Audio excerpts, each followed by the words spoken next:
All right, good to go. Okay, good morning, everyone. Welcome to the ACF committee meeting. We have 3 work sessions today.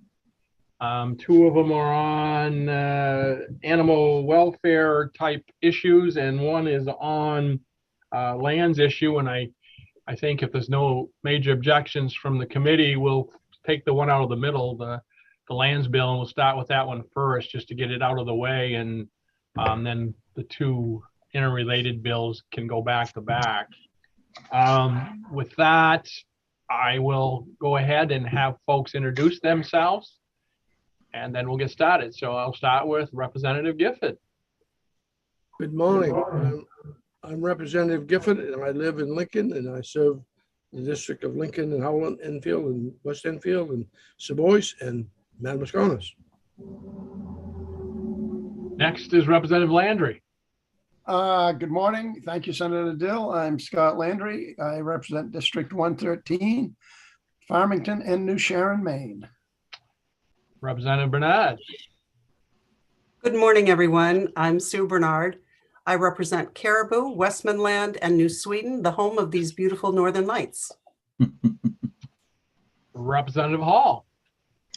Good morning, Representative Randy Hall. I live in the town of Wilton, the village of East Dixfield. I represent 6 towns in southern Franklin County, District 114. Representative Schofield. Good morning, everyone. Thank you, Senator Dill. My name's Tom Schofield. I represent House District 112. I live in the town of Weld, and I represent 17 towns and townships in Franklin and Somerset counties, the High Peaks region of Maine. Representative Underwood. Hi, good morning. I'm Joseph Underwood from Presque Isle, District 147. Good to see everybody this morning. And this question is for Senator Dale. Could we just take a quick vote on it after you get started on 1756 on passage? Seriously doubt this. Yeah, we're going to start out with that one anyway. So. Okay, thank you. Yep. Thank you. It's good to see everybody. Thank you. Representative O'Neill. Morning. My name is Maggie O'Neill. I represent House District 15, which is in Saco. Representative, Senator Black is next on my screen. Senator Black. Thank you, Mr. Chair. Good morning, everybody. Russell Black from Wilton. I represent Senate District 17, which is all of Franklin County, and 4 towns in Kennebec County, Belgrade, Mount Vernon, Vienna, and Fayette. Representative Pluker. Thank you. I'm Bill Pluker. I represent Warren, Hope, Appleton, and part of Union House District 95. Glad to be here. Senator Maxman. Hi, I'm Chloe Maxman. I represent Senate District 13, which is all of Lincoln County minus Dresden, plus Washington and Windsor. Representative McCray. Yes, good morning. Thank you, Senator. I'm Dave McCray. I live in Fort Fairfield, in the center of Aroostook County, representing 9 communities up this way. My internet is lousy, so I may be in and out. Okay, thank you. And I'm Jim Dill. I'm the Senate Chair, and I represent Senate District 5, Northern Penobscot County. And as I mentioned, we do have 3 work sessions today, and then I think we're going to have a hemp discussion after those 3. Is that correct, Representative O'Neill? At the end, we'll have a discussion on hemp. That's right. Yeah, the analyst Karen should have something ready for us. Awesome. Okay. So as I mentioned, LD 1744 and 1828 both have to do with animal welfare, and in the middle of it we have the Department of Agriculture conveying some land. What I would like to do is, if no one has any objections, we'll take that one first. And if I don't see any, Cheryl, would you let in Andy Cutco and Representative John Martin, please? I will. Here comes Representative Martin. Senator Dill, Bill Patterson is also in the attendees, and he's the person who testified. Okay, so would you let Bill Patterson in too, please? Yes, I will. And it's my understanding he's also spoken with the superintendent of the Allagash Wilderness Waterway, who is unable to be here with us today, so he might have some information about that conversation. Okay.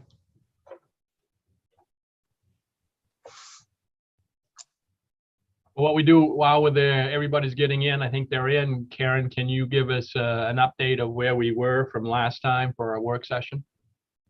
Sure. So you had the public hearing, and as I think you sort of alluded to, I'm not sure if we were on YouTube yet or not, but there are sort of two parts to this bill. So what the bill does, it authorizes the Director of Parks and Lands to sell interest in two specific parcels of land that are held in common and undivided interest.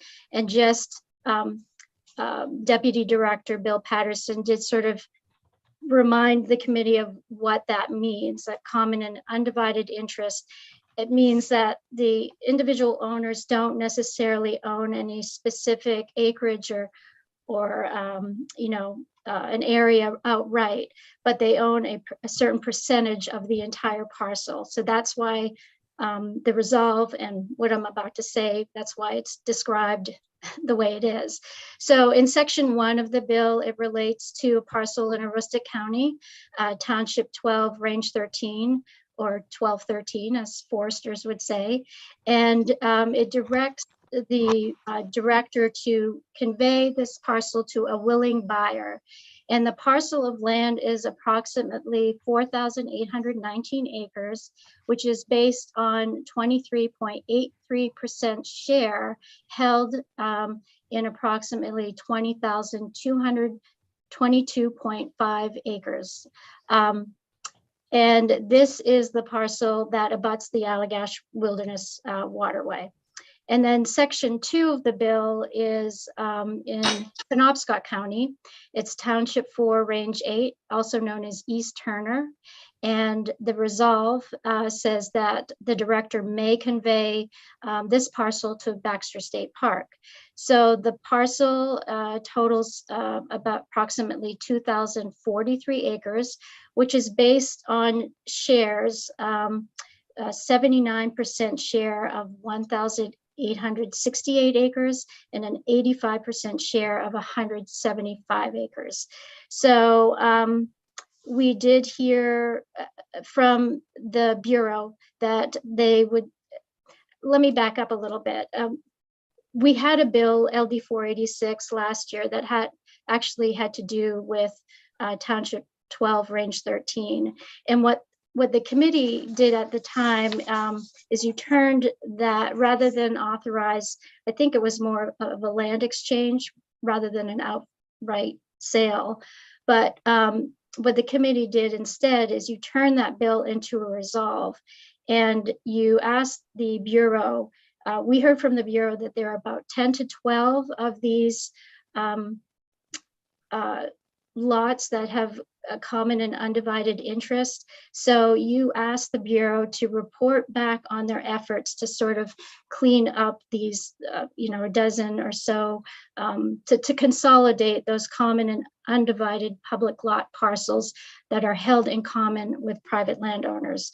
So this bill before you is part of that process, and they will be continuing to report back on those efforts as part of their annual report on public lands, which is due March 1st of every year. So with Township 12, Range 13, the Bureau holds a minority interest. So therefore, they have limited ability to make management decisions regarding wildlife, recreation, and timber. And that's typically how it works. Management control is exercised by whoever holds the highest percentage of ownership. With the section 2 of the bill, Township 4, Range 8, the Bureau does hold majority interest, but they would like to sell the land for a different reason. The lands are isolated from available public access, and it's in a location that's wedged deep within the adjacent boundaries of Baxter State Park and Katahdin Woods and Waters National Monument. So I think in terms of testimony, those who there was one person who testified in opposition. I think she was opposed to section 1, but supported section 2. And I think that's primarily the same for those who testified neither for nor against. However, regarding section 1, I think Trout Unlimited did say that the committee should confirm the landowner's willingness to transfer and should ensure that the acquisition of approximately 4,800 acres of equivalent land occurs in a timely manner and serves the public interests of the region. So that was, I think, the only sort of qualifier to the support of section 1. And the last thing that I'll say is those of you who serve on this committee are well aware of Article 9, Section 23 in the Maine Constitution. State park land, public lots, or other real estate held by the state for conservation and recreation purposes may not be reduced or its uses substantially altered except on the vote of 2/3 of all the members of the legislature. So, and the last statement of that section says the proceeds from the sale of such land must be used to purchase additional real estate in the same county for the same purposes. And we did hear from Deputy Director Patterson that the funds acquired by BPL, should these transactions go through, would be placed in the Bureau's county-specific reserve lands acquisition fund. So that's all I have for now. Are there any questions for Karen? Mr. Patterson, may I ask you just unmute yourself and introduce yourself, please, since you were the one who testified.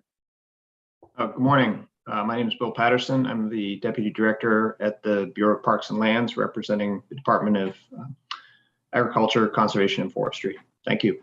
So from the department standpoint, we're still in the same stance as we were, that both of these parcels should move forward, one going to Baxter and one being offered, I guess, for sale to, I think it was the Buck family. Yes, that's correct. No change since last week. Thanks. Okay. Representative Schofield. Thank you, Senator Dill. Good morning, Deputy Director Patterson. I'm wondering if you could help us understand the corridor. I'm talking about the Allagash portion now. How does the corridor work? I know there's a 500-foot zone that the corridor owns in fee. I mean that the state owns in fee, that we actually own that 500 feet.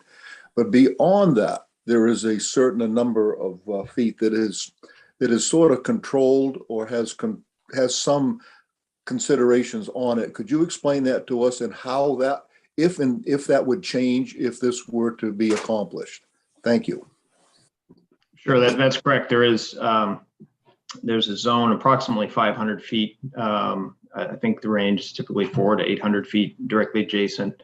That is fee ownership of the state and in full control, and that's and then there's a quarter-mile zone as well, in which development is limited, and then there's a 1-mile zone within which all forest management activity must be reviewed, get a special review.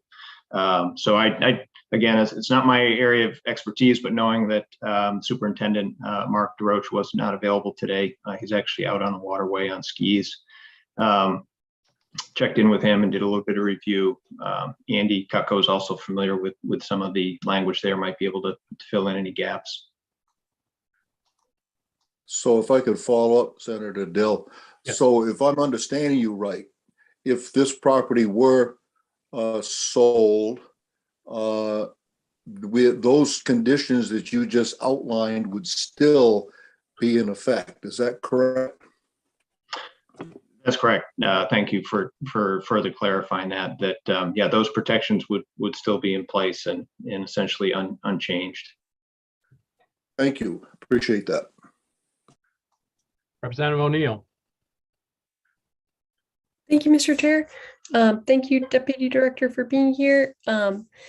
So are you able to offer more of a briefing than that, because what we had requested was a briefing. And I understand that Mark is on vacation, but I think just in terms of process, it makes sense to have all the information in front of us and the public as we discuss it. Sure. Some of the one of the other things that that I reviewed with Mark is the potential for any points of interest acquisition, whether they're conservation features, public access points, or any known priorities within the township of T12 R13, which the Bureau might want to try and acquire. And while he noted there were other priorities along the waterway, there are none in this particular town, which is consistent with our understanding and why we have brought this specific proposal forward. So that was the other primary point that I spoke with Mark about, just to understand if there were any specific areas or points of interest that we would want to focus on acquiring, and he didn't have any in that particular town. A follow-up, please, Mr. Chair. Yes. Thank you. I appreciate you looking into that with Mark, and it made me smile to know that he is vacationing on the waterway. So I'm wondering, just because I would like more detail, and I'm thinking if I would want it, maybe others would too, just because we probably got 3 sentences on the current structure and protections. Are you able to provide that today, or maybe do you know when he's not on vacation, so that we could bring someone back to do like a proper amount of information on it?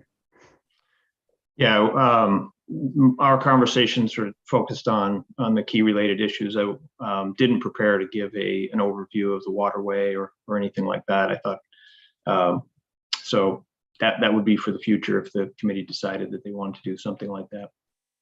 Okay, that was something I was interested in, just to make the decision. So, Mr. Cutco, is there something here you'd like to add on some of these questions that we've had so far?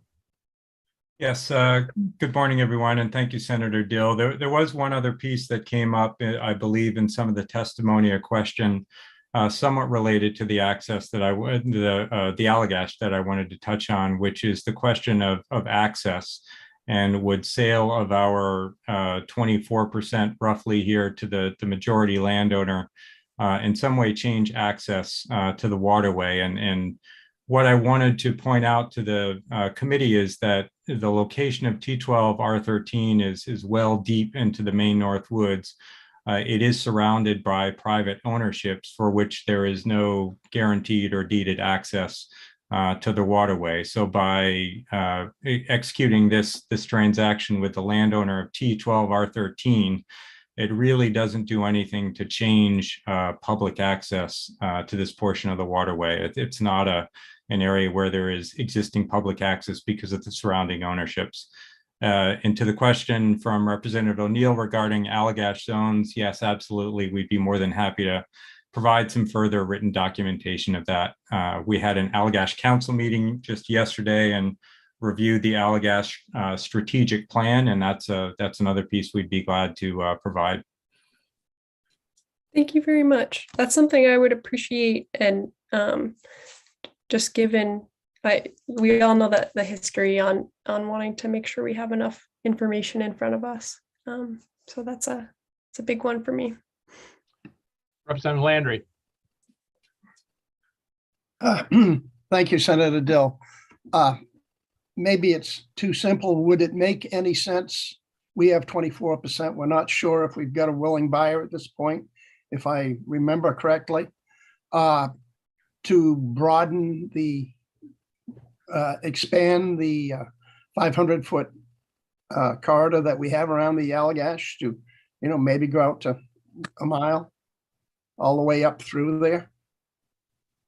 Some kind of a swap like that, where there's doesn't seem to be any other point of interest. Why don't we just solidify what we have there and enlarge the area of protection around the Allagash? Is that directed at someone, Representative? Yes, Mr. Patterson. Okay. Yeah, so that's something that could certainly be considered. To the question of a willing buyer, our conversation with the owner's representative, which is Landvest Forestry Company, we don't have a contractual deal or anything like that, but they have indicated a willingness to purchase the common undivided, which is the proposal we put forward. We have not discussed specifically with them whether they would willingly subdivide the parcel and create a larger wholly owned state piece. That is something that we could explore if it were thought to be a priority relative to other public access needs in Aroostook County. But we had proposed to essentially execute the most straightforward and simple transaction that left the largest number of options open.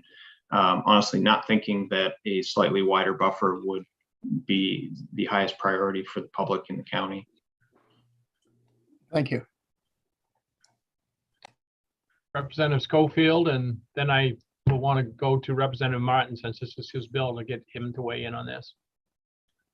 Thank you, Senator Dill. For Director Cutco, I was wondering if you could tell us, you said you just had a meeting yesterday, I think you said with the advisory board, advisory council, I'm not sure how it's titled, but could you tell us their feelings or what their recommendations were regarding this piece? I'm sure it was brought up, at least I think it would have been. Could you give us some background there? Thank you. Sure. It was a brand new meeting of the Allagash Waterway Council was established by the legislature back in 2007. And the council consists of 7 members. We had 3 brand new members on the council yesterday. So and one was not in attendance, one of the existing members. So there really wasn't a lot of discussion on this particular issue. There is a Allagash Foundation, which is a private nonprofit that was created to raise funds and support the Allagash. I understand that they do have an interest in this issue and have heard that a letter is being generated to the committee expressing their thoughts. Representative Martin, I know this is your bill and you testified on it before at the public hearing. Would you like to weigh in? Thank you for having me. I thought I'd let me back up a little bit, a little history. The waterway, of course, I was a sponsor of the waterway and as well as what took place through that process.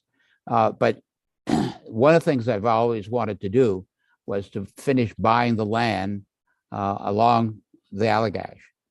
And part of what took place, and this goes back to when Dickie Lincoln was in the mix. And at that point, the ownership of the waterway stopped at Twin Brook because that was going to be the point where the water, once the dam was built, would flow to. So we could not get the federal government to go beyond that because it would have impacted the potential possibility of the dam. That issue is gone now, and it has been my goal for the last, I think, 10 years to acquire the land from Twin Brook to Allagash and make that part of the state ownership and that becomes the waterways ownership.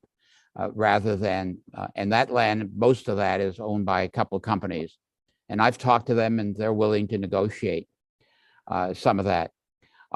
And so what I would ask the committee to do is, I've already asked the department to meet with them and we'll do that tomorrow or Friday.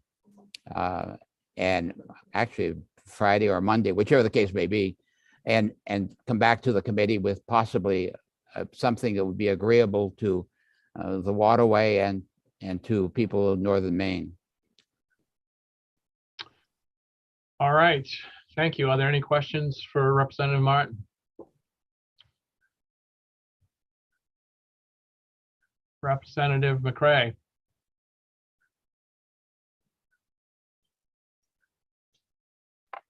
Yes, thank you, Mr. Chair. Good morning, Representative Martin. My question was going to be, before you had a chance to speak, is are there regions that would be more advantageous to the waterway leadership or maintenance or administration that we could perhaps parlay any monies or swaps more important than the land that we already have an interest in? And it seems to, according to what you said, it sounds to me like there definitely is. Well, I think there is, and I have talked to the landowners who own the land above the brook and are interested. Obviously, it's difficult for them to cut along the Allagash anyway, and along the river on top of that. And the ownership there could be easily acquired, I believe. But I think that we ought to give, and that's why I want to meet with the department and see if we can work out some language that would then make that a priority.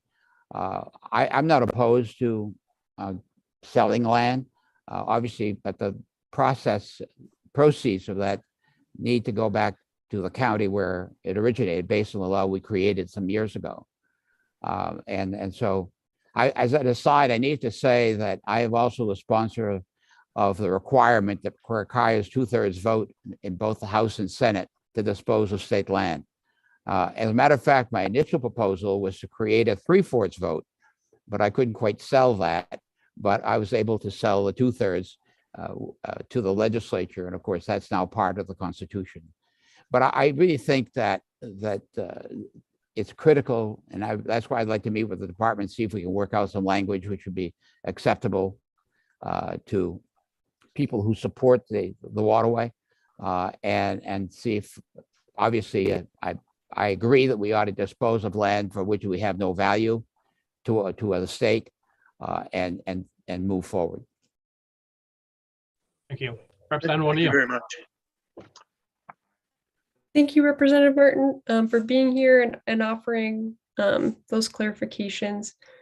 So I would like to move to table this so that we can get just first of all some more clarity around protections and make sure we have a clear outline of what that is now, and for the public what's going to happen in the future with that money. Just because our committee has had quite a history around another lease and just making sure we have enough public information about it. So I want to make sure we have everything in front of us when we're making this decision. Make sure it benefits Mainers.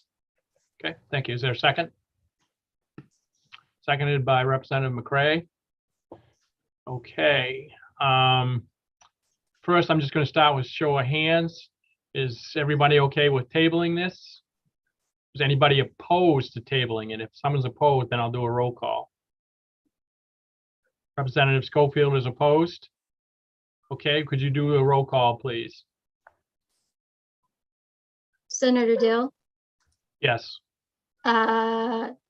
if you don't mind, before you take a vote, because you can't have discussion once you table, I just wanted to point out that Eben Sipatowski from the Baxter State Park Authority is here. That there didn't seem to be any opposition to that part of the bill, but I just wanted to give the committee an opportunity to ask him a question while we have him, because we may not have him at the next work session.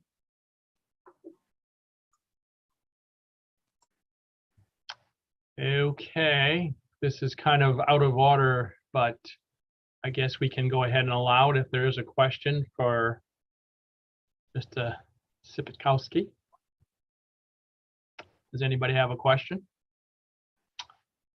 Seeing none. Thank you for being here. And hopefully you'll be able to make the next session. Okay, continuing with the vote.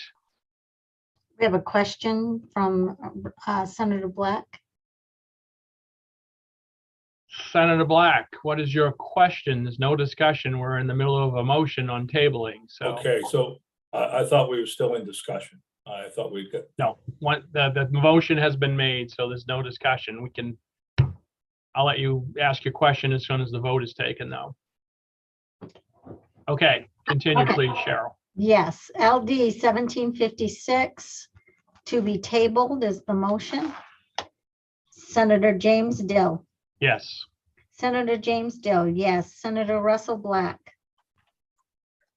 Yes.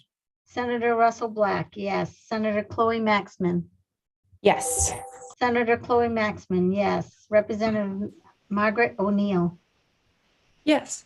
Representative Margaret O'Neill, yes. Representative Randall Hall. Yes. Representative Randall Hall, yes. Representative Thomas Schofield. No. Representative Thomas Schofield, no. Representative Lori Osher. Yes. Representative Lori Osher, yes. Representative Joseph Underwood. No. Representative Joseph Underwood, no. Representative Scott Landry. Yes. Representative Scott Landry, yes. Representative Bill Pluker. Yes. Representative Bill Pluker, yes. Representative Jeffrey Gifford. Yes. Representative Jeffrey Gifford, yes. Representative David McCray. Yes. Representative David McCray, yes. Representative Susan Bernard. Yes. Representative Susan Bernard, yes. 11 yes to be tabled, 2 no. All right, so LD 1756 will be tabled until we get more information. Senator Black, you have a question or a point? Yes, yes. If there's going to be discussion about, as Representative Martin has indicated about, the other area from Twin Brooks to Allagash, whatever, would the department or somebody make sure that we have maps to look at that, detailed maps, so that we can look at that and see what we're talking about, if there's going to be discussion around another part of the waterway? I appreciate it. That's a good point for the next work session. Thank you. Representative Schofield. Thank you, Senator Dill. My primary opposition to this tabling was because I believe we have more agreement on the Katahdin piece than the Allagash piece, if I could frame it that way. And I'm wondering, Senator Dill, is there any way procedurally that we could move forward with this and split these two parcels up and vote on them separately? Is there a way to do that, or are we pretty much stuck with the confines of the bill the way it's written? Thank you. Thank you for that. As a matter of fact, Karen and I had a very brief discussion about that already via email, and I'm not sure that we can. And I'd actually had the same discussion with the department this morning and asked them going forward if they want to do these type of things. I think it would be best if we had two bills, rather than lumping a bunch of into one, because if we can't do anything, and Karen, correct me if I'm wrong, I don't know that we can separate these, and other than to, amend it and say, yeah, we'll pass one and not pass the other. But yeah, so there is, if you separate the two issues, there is no other vehicle currently for the one that's removed from 1756. So, unless there's an after deadline bill, a committee bill, or a governor's bill, those would be your options. And I did want to ask Senator Black, relating to the maps, there were some color maps attached to Bill Patterson's testimony. Do you need something more detailed than those maps? I have the two maps that printed out. I believe that with his, but I was talking about, Representative Martin was talking about moving, the parameters, to I think beyond what those maps show. And it would be nice if we could have a detailed map of, if you could send us a detailed map of the whole section of the Allagash waterway.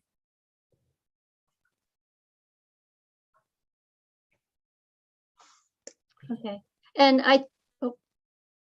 may I, one more thing? Sure.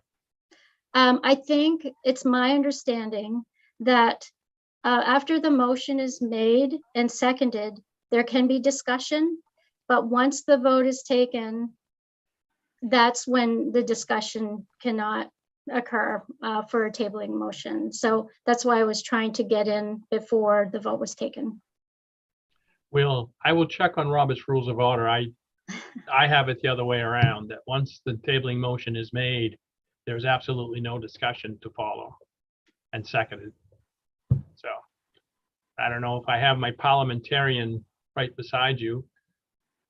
Representative Martin, just a clarification. I do teach parliamentary law, Yeah. but Mr. Chairman is correct. But I will add, by the way, that I had prepared a draft, a separate bill for just in case this, we have run into trouble with this one, but just the one that would deal with the Penobscot piece to transfer that land to the park. Okay, great. Thank you. All right, we will close the work session on 1756. Senator Breen is here, and I know she's asked if she could go early. Representative Schofield, do you have another comment before we move on? Just real quick, I think that's a good point, though. I think the Bureau should think about this in moving forward. If there are bills of this type, they should separate them. I was a co-sponsor of this particular bill, and at the time it kind of bugged me a little bit, but it didn't bring it up. But I think it would be a good idea. Each parcel should have its own vote, I think. Thank you. Thank you.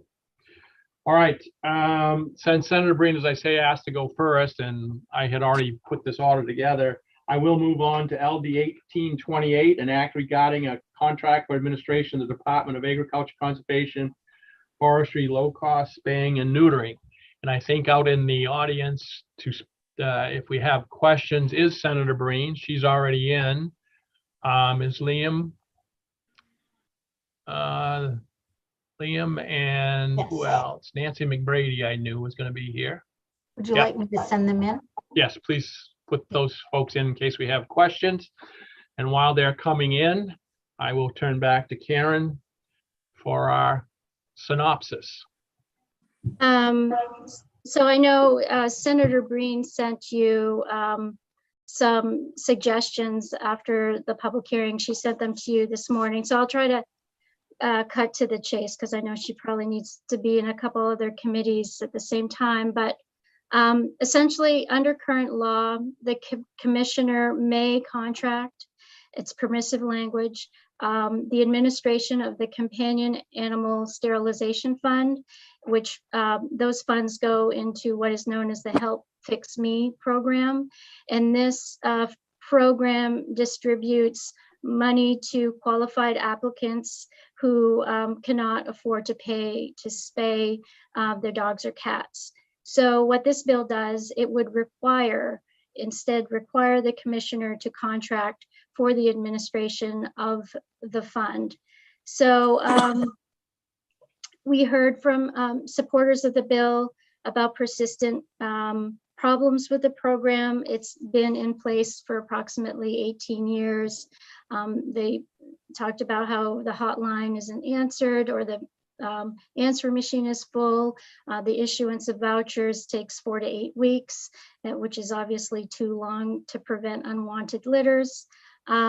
And veterinarians, we're hearing, are dropping out of the program due to slow payment, low payment, or lack of effective communication. So we did hear at the public hearing last week that the Animal Welfare Advisory Council met on the 19th, yesterday. So Senator Breen at the time had asked the committee to delay the work session. She was hoping there might be get some feedback from the council on how it proposes to improve the program. The department did testify in opposition, and the gist of their opposition is they object to relying solely on a third party to administer the program. They feel that this removes their discretion to manage it. They did try to address some of the issues. They pointed out they made the voucher applications available online, and they're implementing a new digital administrative procedure to process payments more quickly. And then they just recently increased their fees for veterinarians by 50% earlier this month, on January 4th of this month. So that's sort of an update. You know, I did on the bill analysis include some of the revenue that goes into the fund. But anyway, I'll leave it at that for now. And then you did get an email from Senator Green this morning, an outline of suggestion of maybe how to address some of the department's concerns about going to a contract. Okay, the questions for Karen. Representative Fluker. Thank you. Karen, did you send us that email from Senator Breen? I can do that right now if I haven't. Okay. I can't remember. I got so many. We got a few from you this morning. Thank you. Yeah, I would think I would have, but let me double check. Thank you. I sent it as well. Okay, while they're looking for that and Bill's looking for it, are there any other questions for Karen? If not, Senator Breen, you are here. Would you like to comment, if you don't mind, on some of the thoughts that you had while they're looking for the outline? I have it if you want me to send it to you. Yeah, go ahead and send it out. Go ahead, Senator Breen. Thank you, Mr. Chair. And good morning, everybody. You know, I certainly am sympathetic to the department's concerns about, you know, feeling like maybe they would still have authority for, you know, still have responsibilities for the program, but maybe lose some authority by contracting out to a third party. That never feels good, to have responsibility and not authority. So, you know, my aide and I worked with the DAF's department, you know, and was assured that the department will be involved in, if depending on how the committee lands, that the department would certainly be involved with the procurement folks in DAFs who, you know, issue RFPs and contract for state services with great frequency. And then I just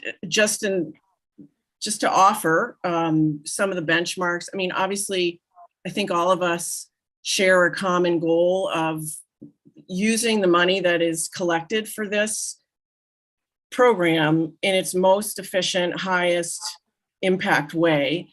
And, you know, we all want to do better. And so I just threw out some examples of, you know, maybe some parameters, criteria, metrics, whatever you want to call it, of, you know, if it goes out to contract, how will we know if it's going better or if it's not going better? You know, that's something we need to all be, I think, clear about. And then secondly, you know, one of the ways to keep the department, keep the legislature involved is to put out the contract for a certain amount of time and sunset it and do an evaluation, you know, so maybe the contract, the first time the RFP goes out, is for 24 to 36 months. And you see how it goes. And the third party has to come back and report. There has to be an evaluation that this committee can do and evaluate whether the third party is meeting the expectations of the statute and the funding. So those are just suggestions. Obviously, the bill's in your hands, and this is a program that you folks know a lot more about than I do. I just wanted to come back with something constructive after hearing some of the concerns of the department, which again, I'm sympathetic to. Thank you. Does anyone have a question for Senator Breen? Representative O'Neill. Thank you, Mr. Chair. Thank you, Senator Breen, for your work on this. I did have the chance to read through that memo that you provided, and and I thought that the metrics that you lined out for the RFP look like they make sense. And I appreciate you looking into with DAFs just to make sure it'll be like the normal process that the department can be part of it. And I also wanted to comment that that I thought the sunset and then measuring the performance of the contract sounds like it makes sense. Just a comment from me. I think something more toward 3 years would make sense to let the contract kind of get on their feet. Something that I did want to bring up and ask you, and it might be a misunderstanding on my part, but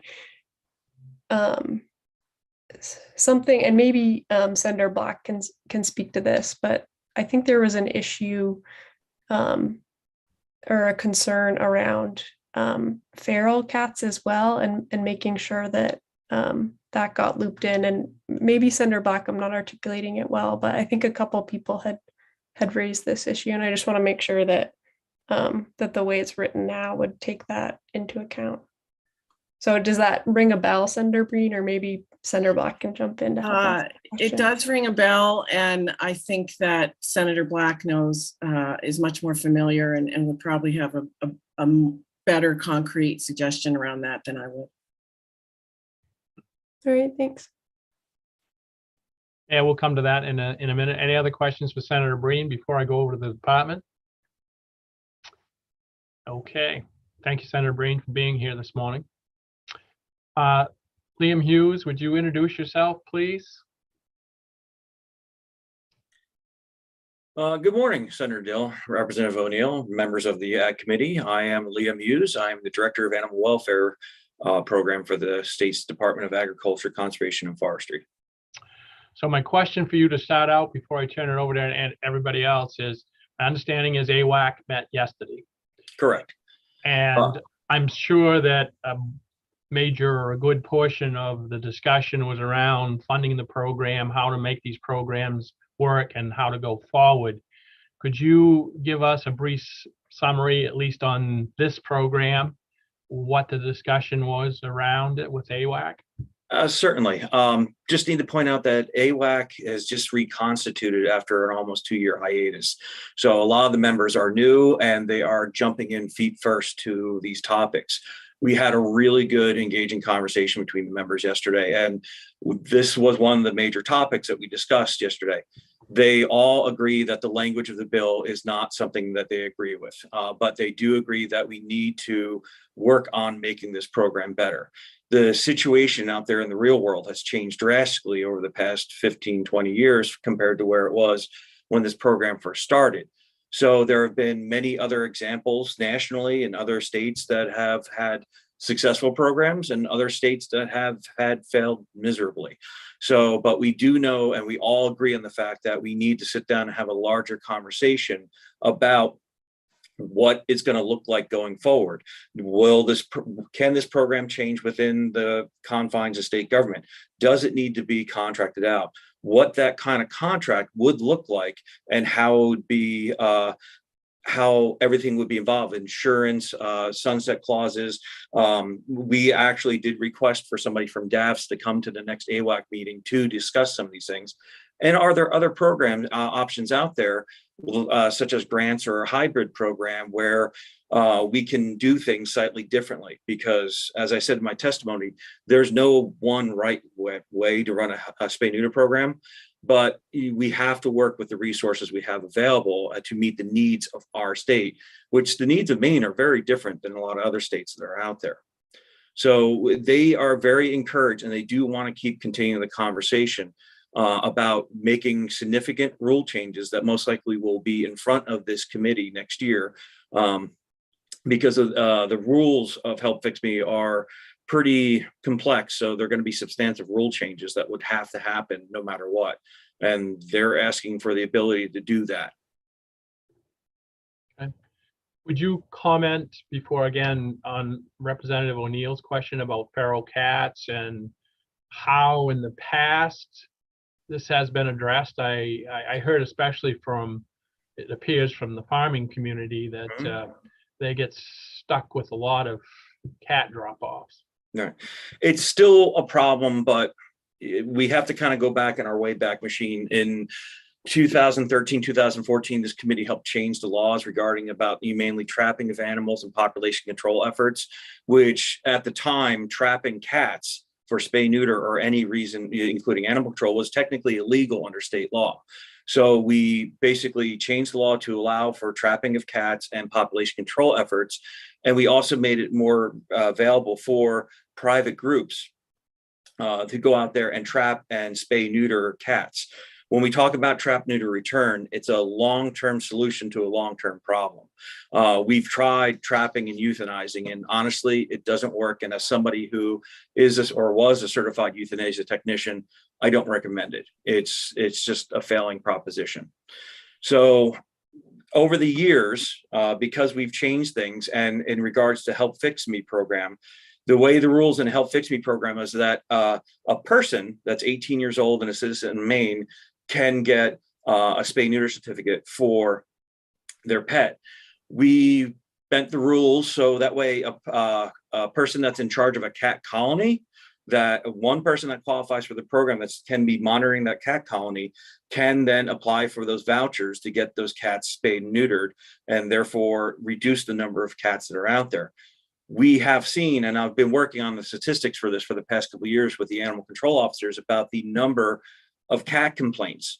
Anecdotally, we've all noticed there's been a drop of cat complaints. It's not a solved problem yet, but it is finding less and less of an issue out there. And until we can kind of really get a public education campaign out there to remind people that there are animal shelters and you can surrender your cat to the shelter without a problem, you should not be dropping it off at a local farm, because chances are they probably have plenty of barn cats there already, but it's probably what's best for the animals to work with the shelter. Thank you. Representative Underwood.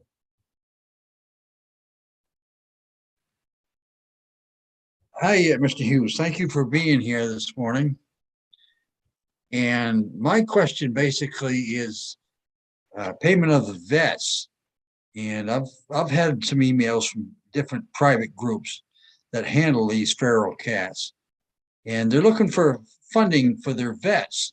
And is there some sort of voucher program that can be instituted, electronic voucher system, whereby a vet could enter the cost of the bill of spayed and or neutering the cats, and within, say, well, 3 days or 4 days, we'll say 4 days, could the state electronically have funds available and to wire those vets in order to get the vets to do and want to do the work as soon as possible in order to keep the population of these cats, barn cat, well, I call them barn cats, down any? Is that a possibility, sir? It is a possibility. Actually, New Jersey has been doing something similar to it, where they have a hybrid grant program where the state actually has a database that is at the veterinarian offices that people can come in, type in the information, everything is sent electronically, and then it's all taken care of at the veterinarian office. There is a grant process that begins at the beginning of the year where the veterinarians negotiate with the state about the reimbursement rates of what that's going to be like going forward for the year. I've already reached out to New Jersey to find out if I can see a copy of that program that they've created. And unfortunately, the people that created it, I think, have all retired, and it's hard for them to kind of describe what it is they have, but it is technically possible. And we would be working with DAFs and the other members of the state, like the service center, about how these payments are done. We have already, over the past couple of years, because with the challenges of the pandemic and everybody working remotely, we found a lot of problems with trying to get things processed.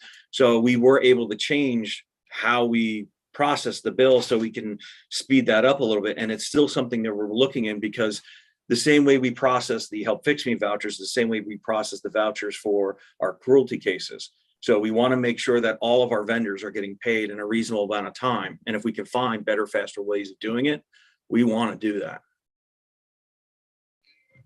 Follow-up question, if I could, Senator Dale? Yep. Yes. Whereabouts these grants, in order to fund something of this nature, where would they, where and who would apply for these grants to get them and receive them? And I assume the Department of Agriculture, Conservation and Forestry would administer them through probably you. Well, I'm sorry. Go ahead, sir. That's part of the process that AWAC wants to investigate, because there are grant programs within the state that we can use as examples, but we don't know if that is the right way of doing things. There are a lot of private grants that are available that could be available through national groups or other agencies that specialize in spay-neuter help. But for our program, this is why AWAC wants to sit down and have the discussion of what's going to work best for the state, whether or not is it going to be a voucher type system or a hybrid version of grant van vouchers, or, you know, what could we set something up with a contract where that contract becomes a grant? So that's a lot of questions and answers that we have to start working through over the next couple months. Thank you. Representative Gifford. Thank you, Senator Dill. I have a question for the commissioner. I think you're on the right track. I think Senator Black will agree with me. We had this problem years ago, and I see it now. It's not as bad in my area. Anyway, it's not as bad, but you kind of get a sense of who the people are. And I think your programs, I think you're on the right track. I like the education part, because I think a lot of people don't know what to do. So they just, well, I have a farm, and they drop them off here, you know, so that's okay. I can take them to the Humane Society, but I think you're on the right track, and I like what you're saying, what you're doing. So keep up the good work, and I appreciate that. Thank you. And we're not in a vacuum. We're working with a lot of the different groups around the state to find these solutions. We can't solve all the problems, but maybe we can be part of a tool in the toolbox to help find those solutions and work within those communities that can solve those issues, because the resources in Aroostook County, which is a resource desert, is very different than the resources in Oxford County.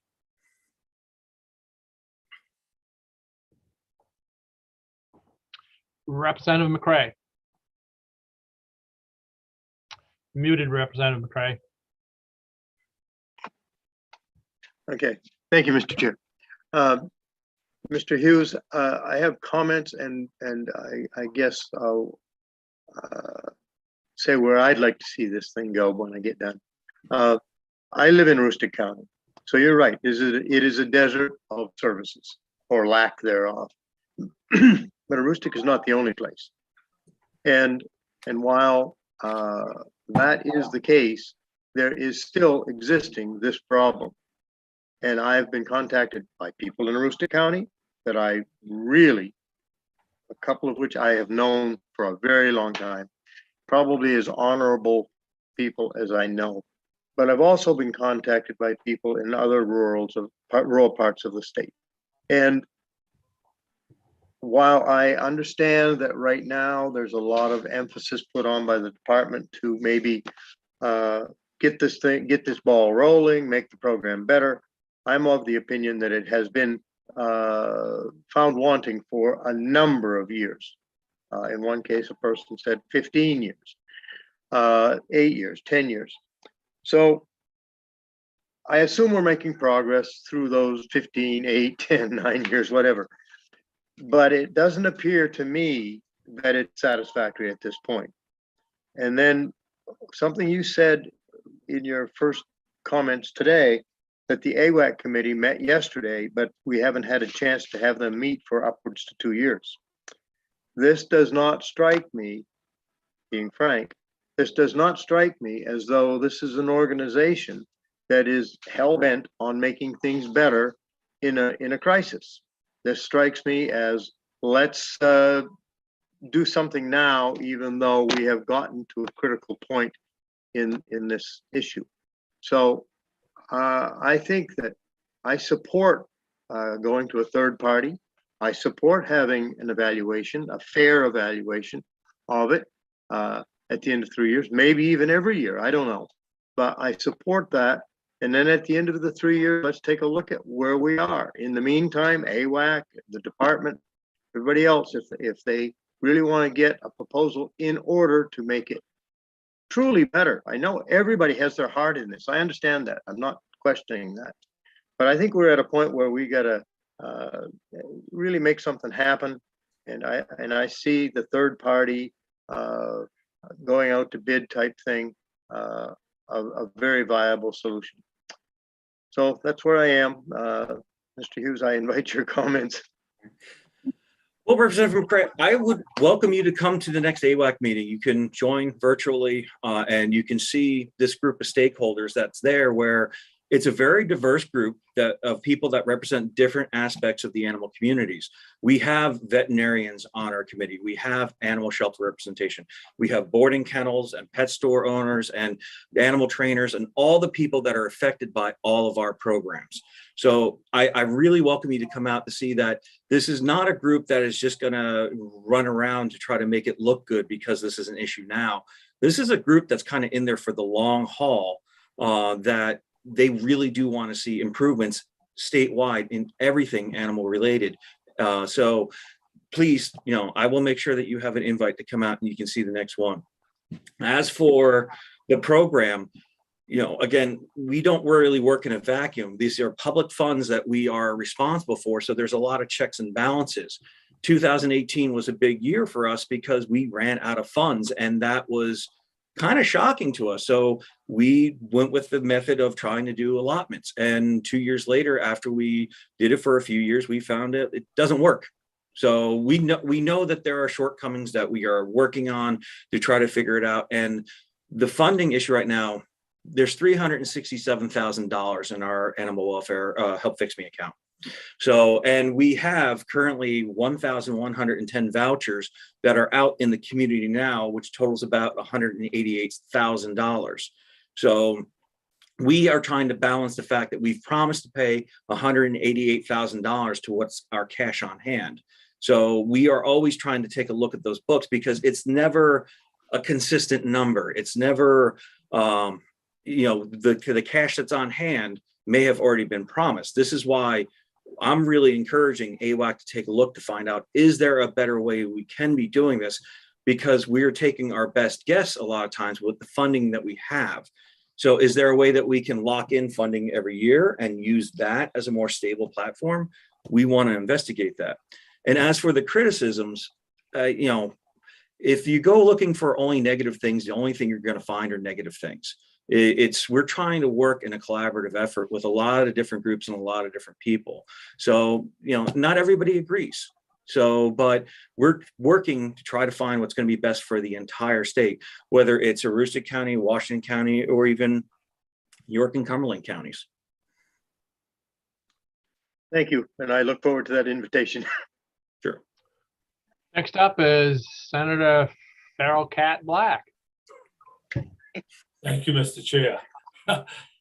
First off, I'd like to thank Senator Breen for moving this to the forefront. And I think it's an issue that's been festering and hasn't been taken care of. I will say point blank, I'm disappointed in the department and the way it's been handled. I've been sitting on this committee for 14 years, and I'm disappointed that this issue hasn't been taken care of before now. And I have no issue with putting it out to a third party if that will alleviate the problem. But I think it's more complicated than that, as Liam has just been stating to the funding issues. And I'm not sure we have all the information before us, but I want to see something done, and if we have to move it forward with a third-party contract to get it done, then that's what I'm willing to do and support. If the department has got a better plan, and can work with Senator Breen and accommodate her wishes that will move this forward and satisfy the people that have spoken to her, then I'm willing to go that route. But I'm at the point where I want to see something done. And one issue with me, as you've already mentioned, that those vouchers need to be able to be used for feral cats as well as for individuals. So that would be one stickling point that I would have, that vouchers be available for feral cats. A lot of questions to answer, but very supportive of Senator Green's suggestions. If the department can work something out that is agreeable to the senator and get this on the road to being done, then I would entertain that. Thank you. You wish to comment on that, Mr. Hughes? No, we admit that everything can be done better. So when that's one of the things we want to work on, again, through AWAC and our Animal Welfare Advisory Council of all these different stakeholders that bring a lot to the table. We pretty much will be delivering new rule changes next year. So if there's a resolve that you would like us to do to make sure that there are changes, we are planning on doing this. This isn't just something we're going to talk about now. This is going to be something that we're going to be working on throughout the year. And there is a lot of pitfalls and things that can be done right. There's things that we have to be cautious about, so that way we don't paint ourselves into a corner, no matter what action we take. So action's going to happen, and we just don't know exactly what direction it's going to be. We just feel that this forcing it to be contracted out is premature at this time. So it's not saying that, it should never be done. It's already an option now, but let's let our animal welfare experts that are in the industry, that are out there in the world dealing with these problems, figure out what's going to work best all around. Representative Underwood, then Representative O'Neill. Thank you. I echo Senator Black's comments, and I agree that something needs to be done now, not in the future somewheres. And also, I'd like to get an invite to that next AWACS meeting too. I'd like to get some more education, if I could, please. Appreciate it. Thank you. Representative O'Neill. Thank you, Mr. Chair. Mr. Chair, I wanted to bring in, I think their names are Susan and Esther. I wanted to bring in them to hear whether they're satisfied with the language as drafted in the memo that was presented to us. And I also wanted to pose the question about feral cats too, to see if we could make any. Sure, we'll bring them in and we'll continue with the department, and then we'll go to them. Nancy McBrady's here also. Nancy, is there anything you'd like to add to the discussion from the department? Thank you, Senator Dill, Representative O'Neill, and members of the committee. Thank you for inviting me here today. Just briefly, I want to make very clear that the department is not in opposition to contracting out to a third party. I think what we are just highlighting our concern about is statutorily removing that discretion, such that in the future, if for whatever reason a third party is no longer viable, the statute then says we have to continue to always find a reputable third party.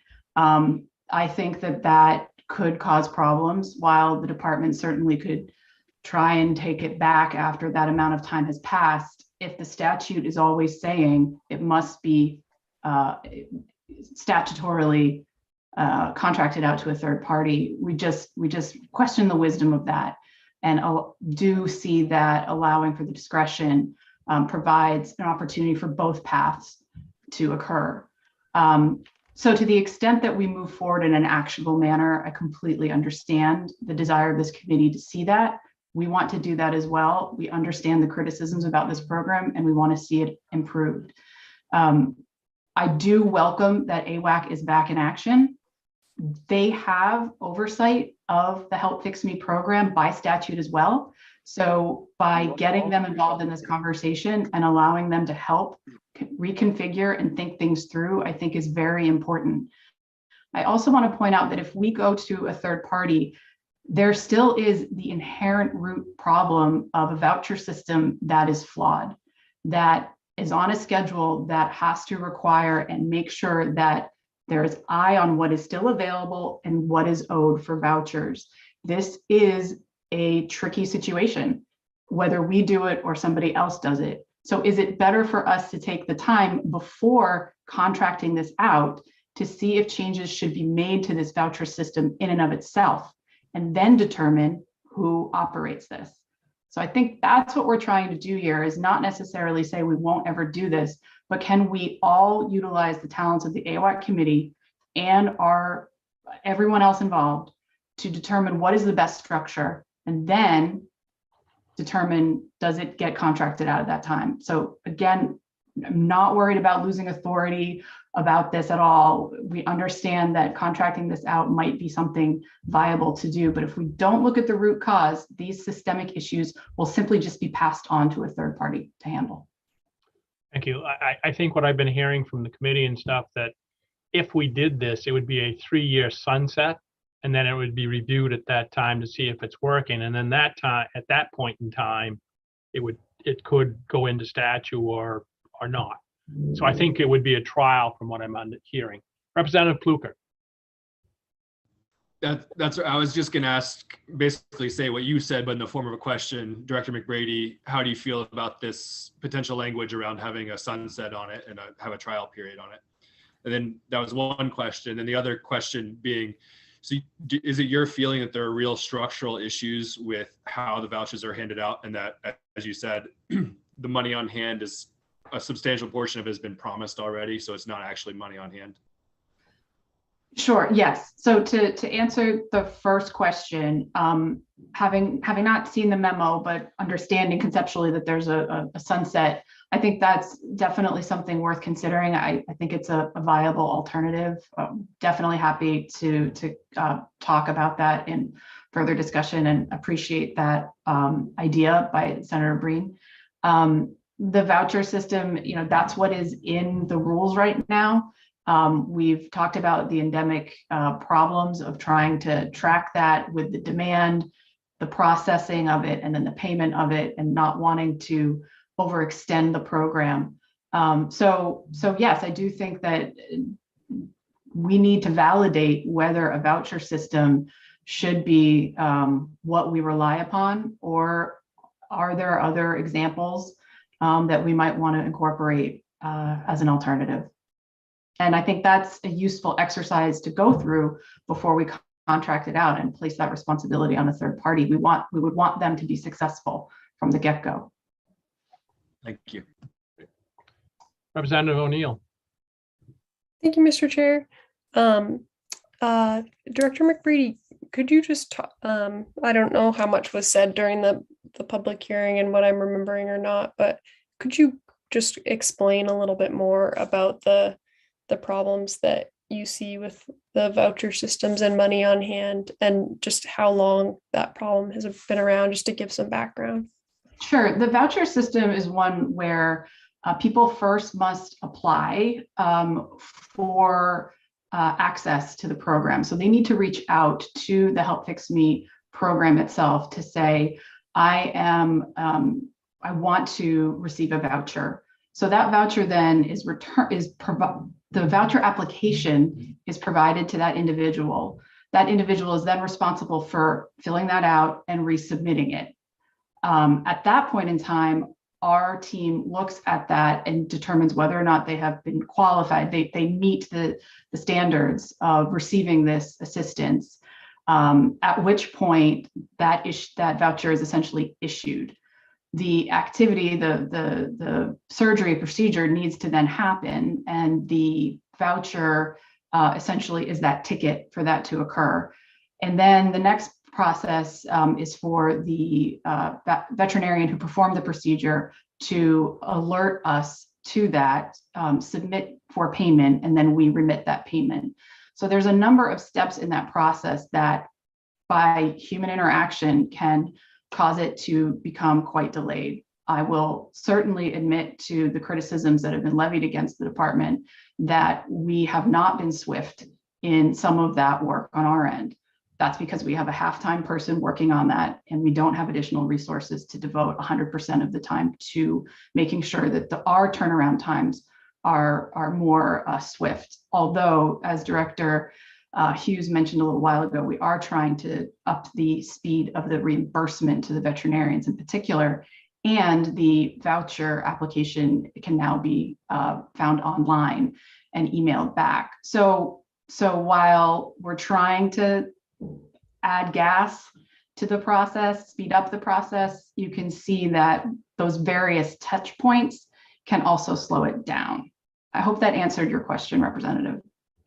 Thank you. How long has that system been in place before we recently transitioned to the online stuff?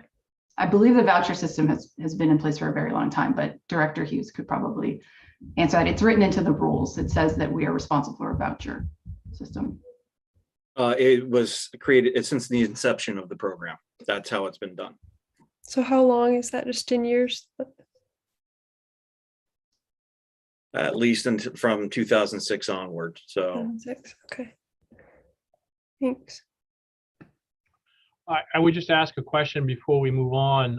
Senator Breen, if we ever got to this point, would you be willing to work with the department and possibly our analysts to see if you could come to some, agreement on what might something look like moving forward in this program?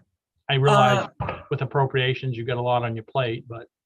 Do you mean, Mr. Chair, to keep it in the department or to contract it out? No, just to discuss with them your concerns and what you have presented. And, they said they're certainly open to some of the things. And I just thought that perhaps if the two of you actually talked rather than emails, we all know how emails are and that type of thing, it might just be a very quick meeting. But I would ask if there's any, and I don't know that we're going to get to that point as a committee, but just not Sure. so we can rule it out or, have it on the table as a possibility. So I'm just going to remind you that I started this process a year ago with the department, hoping to avoid having to put in a bill and to try to, bring the parties together and get to some forward motion. And ultimately that wasn't fruitful enough, I'll say.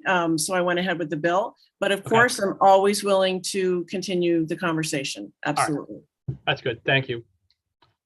Thank you for the little piece of history too there. Representative O'Neill, do you have another question or is your hand still up? Thank you, Mr. Chair. I had a question. I guess I'd want to hear from Susan Hall and Esther about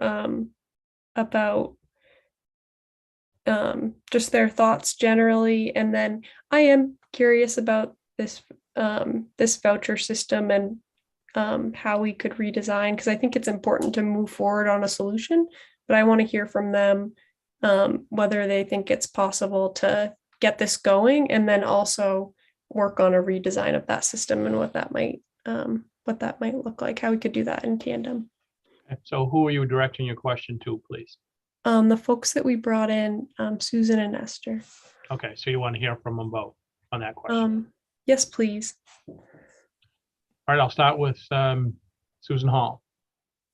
Hello, thank you for hearing this legislation. First, I'd like to say I hate to miss this opportunity. Sharon Sokovich and I have gone to Augusta pre-COVID, where you could sit down with people and try to work with the department to improve this program many, many times. I don't know how many, 4, 5, 6, 7, 8.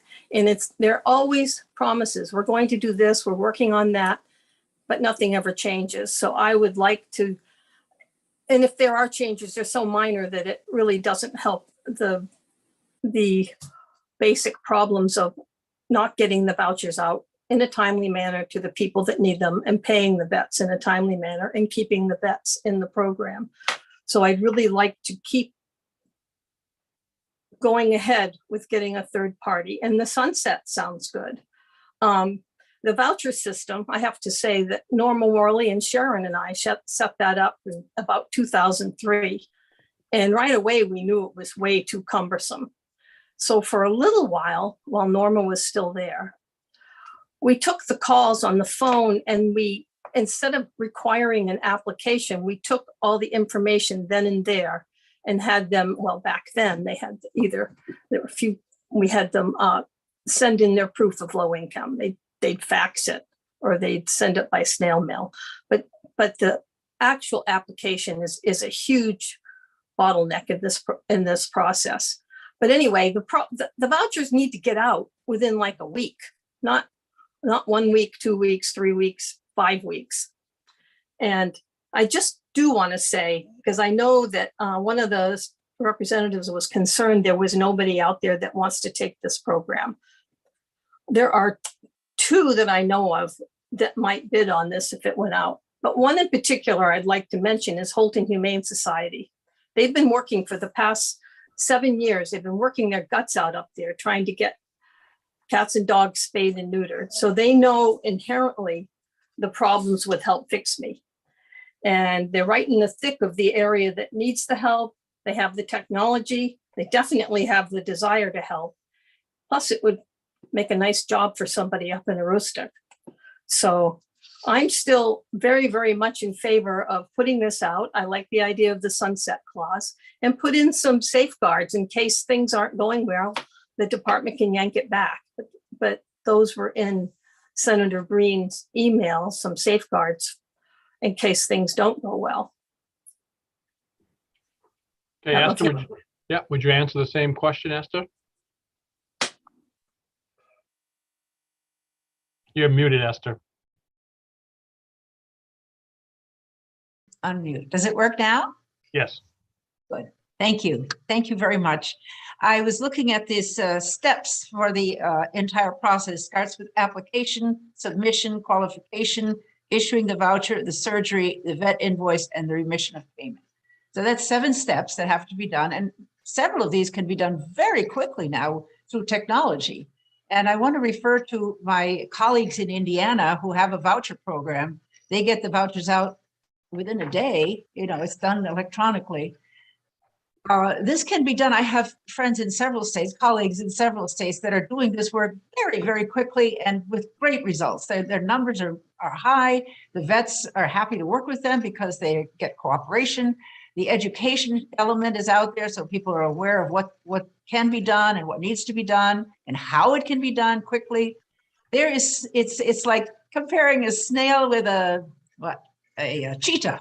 The things can be done very quickly, and I just want to see that happen because what's happened is so many litters have been born already that didn't need to be, and going forward, it's going to be the same thing. I've watched this go back and forth and up and down for 10 years now, and it is time for a change. But the question that you had about voucher systems is, I have a colleague in Indiana, Sherry Storms, who runs the Pet Friendly license plate program, and it's remarkable how well that works. And I'd like to see her come in. She's offered to help free of charge, and she would help set this up. We would work with Senator Breen and any other people who are interested in this upgrade. And I can imagine it wouldn't take long at all to work out the details of the procedures so that it can happen very well. But get the vouchers out, check if the surgery is done. Why does there have to be a long delay? If we bring the vets in and set this up properly, we'll know right away if the surgery is done. So we don't have to wait for days or weeks to find these things out anymore. Maybe 20 years ago, but not now. So I'm not a big fan always of technology and computers, but I can see where they can really help. And I have colleagues who have made it work in New Hampshire, West Virginia, Indiana, and they're all happy to come in and help with any changes that will need to be done. We'd be so happy to work with whoever in the legislature to make that happen quickly. And thank you. Thank you. Representative Underwood. Yeah, Mrs. Melcher, that's a very good explanation, and it pretty much answered anything I had with the questions regarding payment to the vets and how can we do it electronically? But you provided a reference to a certain individuals, yes, and who have done something of this nature. Yes. And if Mr. Hughes would like to have any information, I'm sure you'd be able to provide it to him in order to set up something like that. And I agree with Senator Breen that I think this bill is necessary to get the ball rolling. And I look forward to hearing from you in the future. And I hope you and Mr. Hughes we'll conference somewhere along the line and say, this is the way we see it, and this is the way we can do it.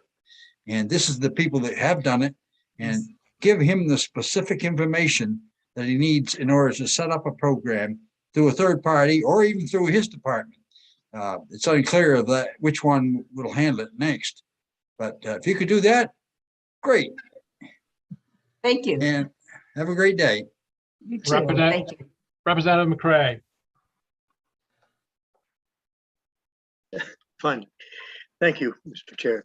Ms. Metzler, the way you described this whole process, would you assume that any third-party contractor that puts in a bid for this would lay out those plans, much like you just did, and said, this is what we're proposing to do? And if there was another bid, hopefully there would be, that they would do the same, and the better of the two programs would win out.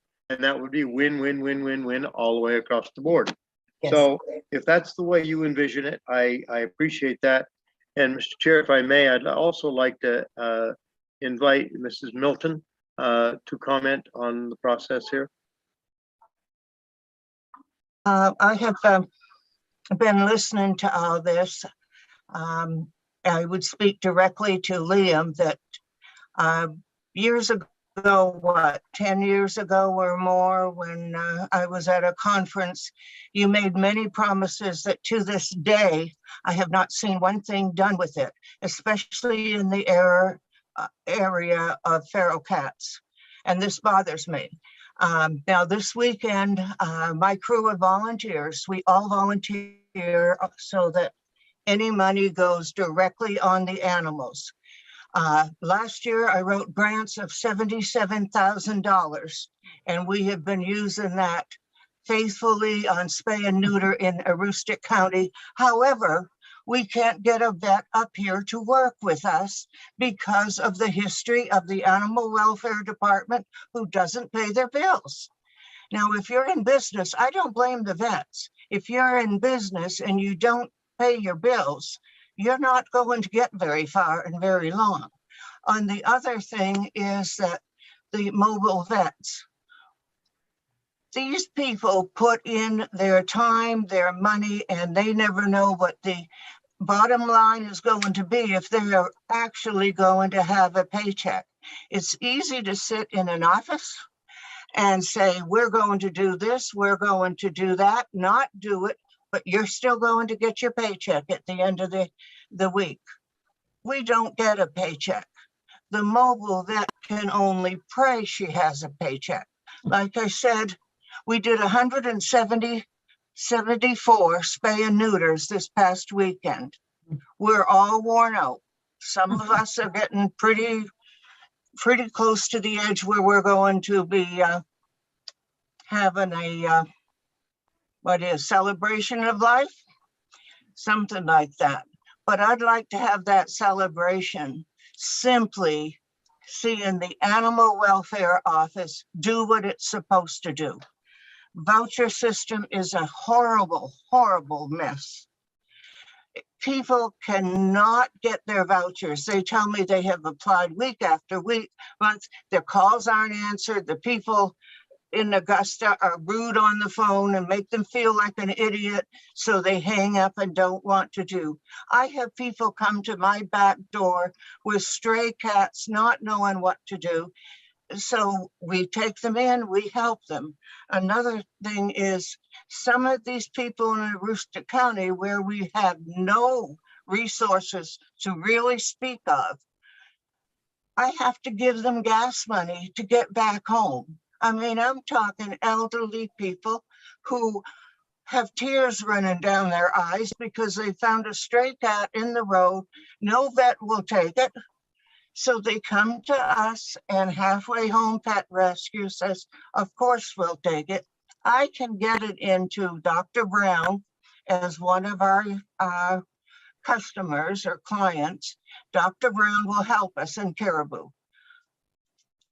I don't know what we have to do, but we have to clean house. And you start cleaning house by seeing where the problem is. If vouchers aren't going out in a timely way, why? It shouldn't take 3 weeks to write an envelope and put an application in it. I'm sorry, that there's no excuse. I was in business for 30 years. If somebody took 3 weeks to write an envelope to send an application out, they would have been fired. The other thing is the feral colonies. I have trapped feral colonies. Oh my gosh, I've done it 50 years. I've always paid the expenses. I've always placed the animal or returned it to site with a feeder available. Work is done on the front line in Aroostook County by volunteers because there's no help from Augusta. I'm tired of paying taxes for no help from Augusta. I'm speaking for the cats. And if somebody doesn't speak out, like I said to somebody the other day, I refuse to die until we solve this problem. So if Liam or anybody down there wants to get rid of me, then start hopping and do the work and stop giving me promises. And 4 years later, gee, that's a good idea, Norma. No, get it going. I have had it with this program. A third contractor at least has to acknowledge you can't do any worse. So why not try to do better? A private contractor has to prove he's worth his paycheck. End of story. I get a little passionate. Thank you. Representative O'Neill. Thank you very much for your work and all your passion, and that you have dedicated so much of your time to this issue. I think so. Two pretty narrow questions I want to ask are do we need to make any tailors to the way the bill is written about the voucher system? Do you think that going to electronic will be enough for the folks that bid on and get this contract, or do we need to take some kind of action to address that piece side by side with the change that we're making? And my second question has to do with feral colonies and whether we need to make a shift to the way the program's working to make sure that works too. So I'd like to hear on both of those pieces from volunteers, please.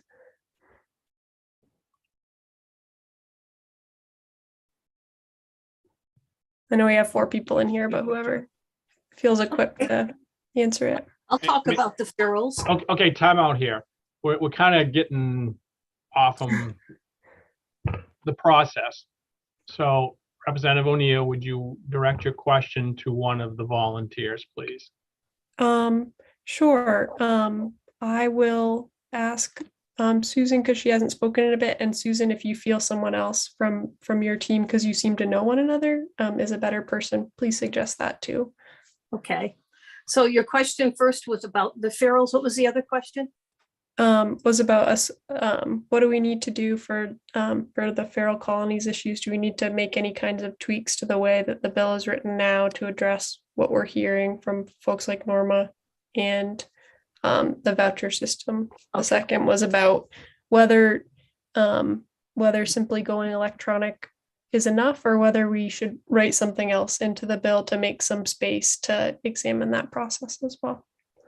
Okay, I'll answer the feral cat question first. So the feral cats are still a problem in a lot of the state.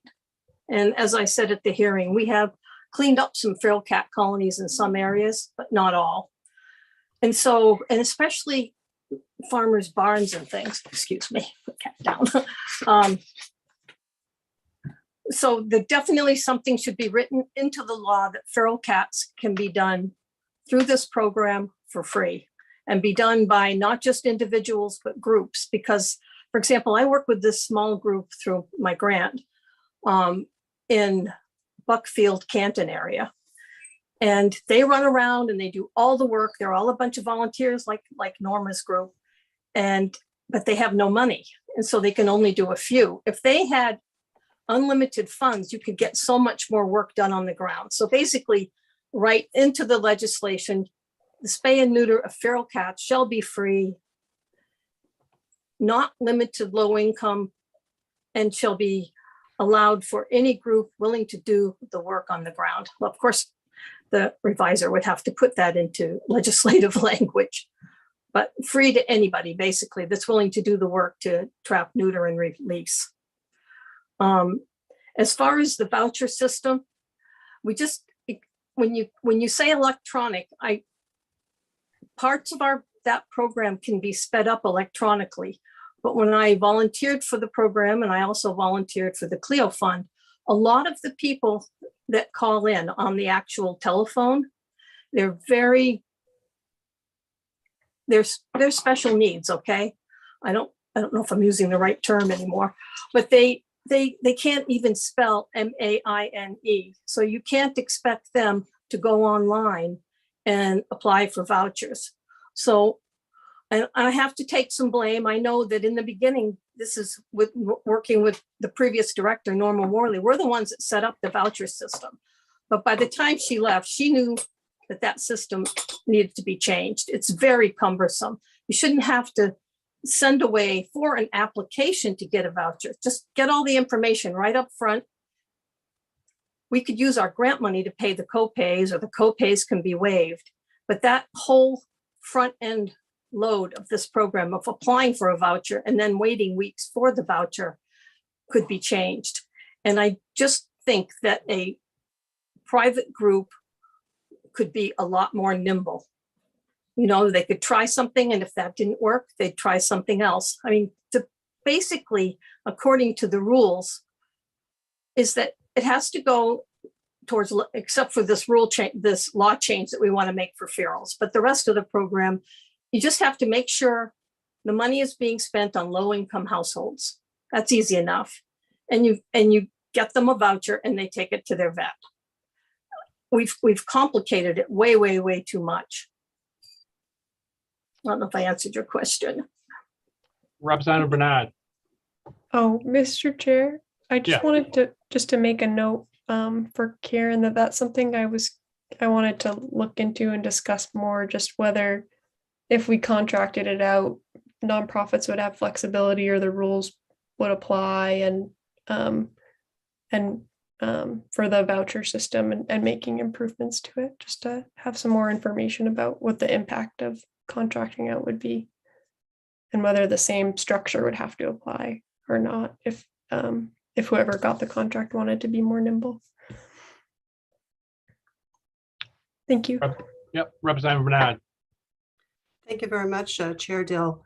I hope this is not out of order. I just want to take a moment to thank Susan Hall and Norma Milton for explaining in such clear language how the program is working at this point and what needs to happen. And the passion that I'm hearing through you, Norma, is amazing, and your persistence is amazing. And if I could, I would adopt you right this moment because you're a person who does not give up. And that's the kind of citizen participation, volunteering, citizenry that we need. And I just want to say thank you and kudos. Are there other questions?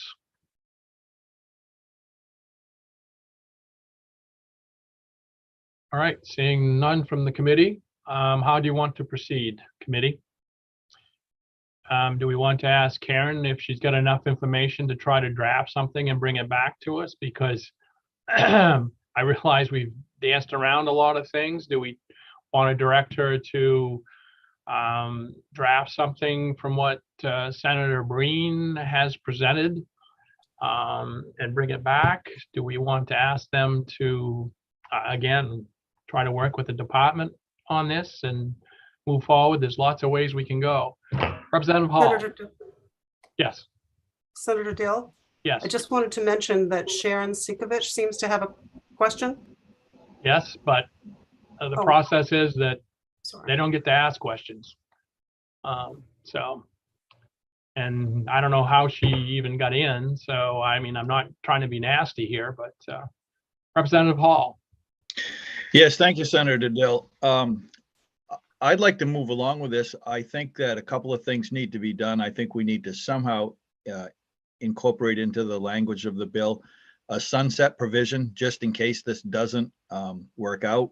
But, you know, I'm looking at maybe 2-3 year sunset. And also, if we could include the part about the feral cats, I think that, you know, this is something we need to move along with. I'd just like to see those two things added in. Thank you. Yep. Representative O'Neill. Thank you, Mr. Chair. Thank you, Representative Hall. I agree with the sunset provision. I'd like to see it be 3 years, and I do agree that it would be good to include that the language, and I have it written down about feral cats being done at no cost, not limited to low income, that groups can do them too. And we might have to, review that language with Karen if we want to make some tweaks based on cost. But to get that, I'd like to make a motion that we move forward with this and get that drafted up so we can review it. So what your motion is you're asking Karen to take the information from Senator Breen plus what was just stated here, the sunset and feral cats, and draft some bill language to bring it back to us to react to and have another work session, basically. Yes, please. Yeah, and if I could be more clear for everybody. Senator Breen had written a memo that takes a lot of these pieces into account about what the RFP would look like. I don't know what that looks like in a draft form, but I think that would be great to include. She offered 2 or 3 years. I think 3 years is better for a sunset. And then what was articulated by the volunteers here about adding feral cats done at no cost too, please. Yep. Is there a second to her motion? It's been seconded by lots of people. Discussion.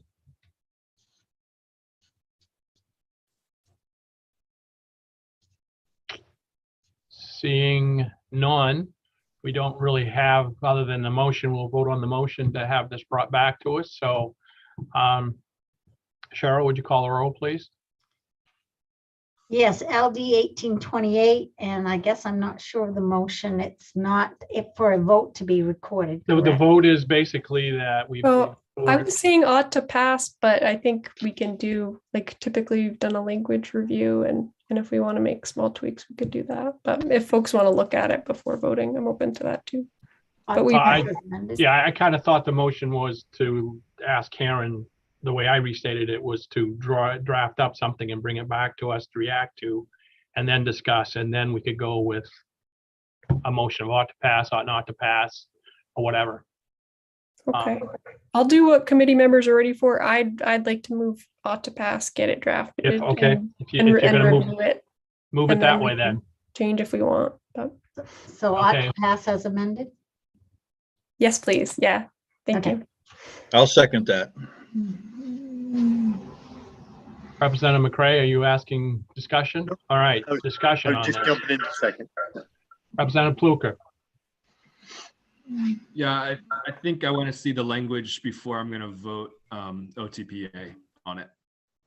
Well, that's my concern, because I'm not sure what the language is that's going to come back to us. That's why I had stated it the way I did, that what we were voting on was to ask Karen, and I don't even know if we had to vote on it, but since she had put it, Representative O'Neill had put it in the form of a motion, then I was just voting on it. Representative Bernard.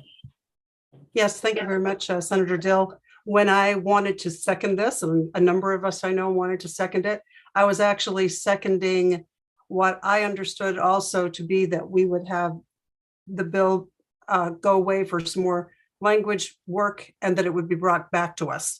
That's what I thought I heard, what I heard when I wanted to second it. And that's what I would still vote for. I would not, or what I would second, I would not vote for passage at this moment. No, I'm not ready to vote on passage either, I guess. So Representative Neal, I will come back to you since you made the original motion. Are you sticking with ought to pass as amended? Hearing the input from folks, I'm willing to pull back that motion and just suggest that we move ahead with drafting some language and have Karen bring it back. And And I then- see and Karen's then- hand up too. Yeah, Karen, go ahead. Here's an idea. You could table it. The motion's on the floor with Representative O'Neill making the motion, Representative Hall seconding it, and then you could take a vote to table. Therefore, her idea is on the table, and then once you have another work session, you can take a vote on the original motion. And Thanks, you would be, and you would be bringing back language to us. Yes. Okay. All right, Representative McCray. I move to table LD 1828. And it's seconded by Representative Osher. Okay, would you please call the roll? Yes, I will. LD 1828, a motion to table. Senator James Dill. Yes. Senator James Dill, yes. Senator Russell Black. Yes. Senator Russell Black, yes. Senator Chloe Maxman. Yes. Senator Chloe Maxman, yes. Representative Maggie O'Neill. Yes. Representative Maggie O'Neill, yes. Representative Randall Hall. Yes. Representative Randall Hall, yes. Representative Thomas Schofield. Yes. Representative Thomas Schofield, yes. Representative Lori Osher. Yes. Representative Lori Osher, yes. Representative Joseph Underwood. Yes, when will this be coming back to the committee? Couple weeks, Yeah. probably. Thank you. Representative Joseph Underwood, yes. Representative Scott Landry. Yes. Representative Scott Landry, yes. Representative Bill Pluker. Yes. Representative Bill Pluker, yes. Representative Jeffrey Gifford. Yes. Representative Jeffrey Gifford, yes. Representative David McCray. Yes. Representative David McCray, yes. Representative Susan Bernard. Yes. Representative Susan Bernard, yes. Unanimous.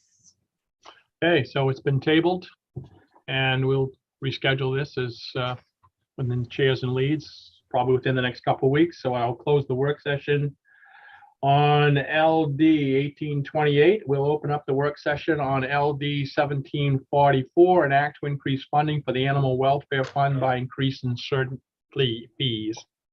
Not fleas, but fees.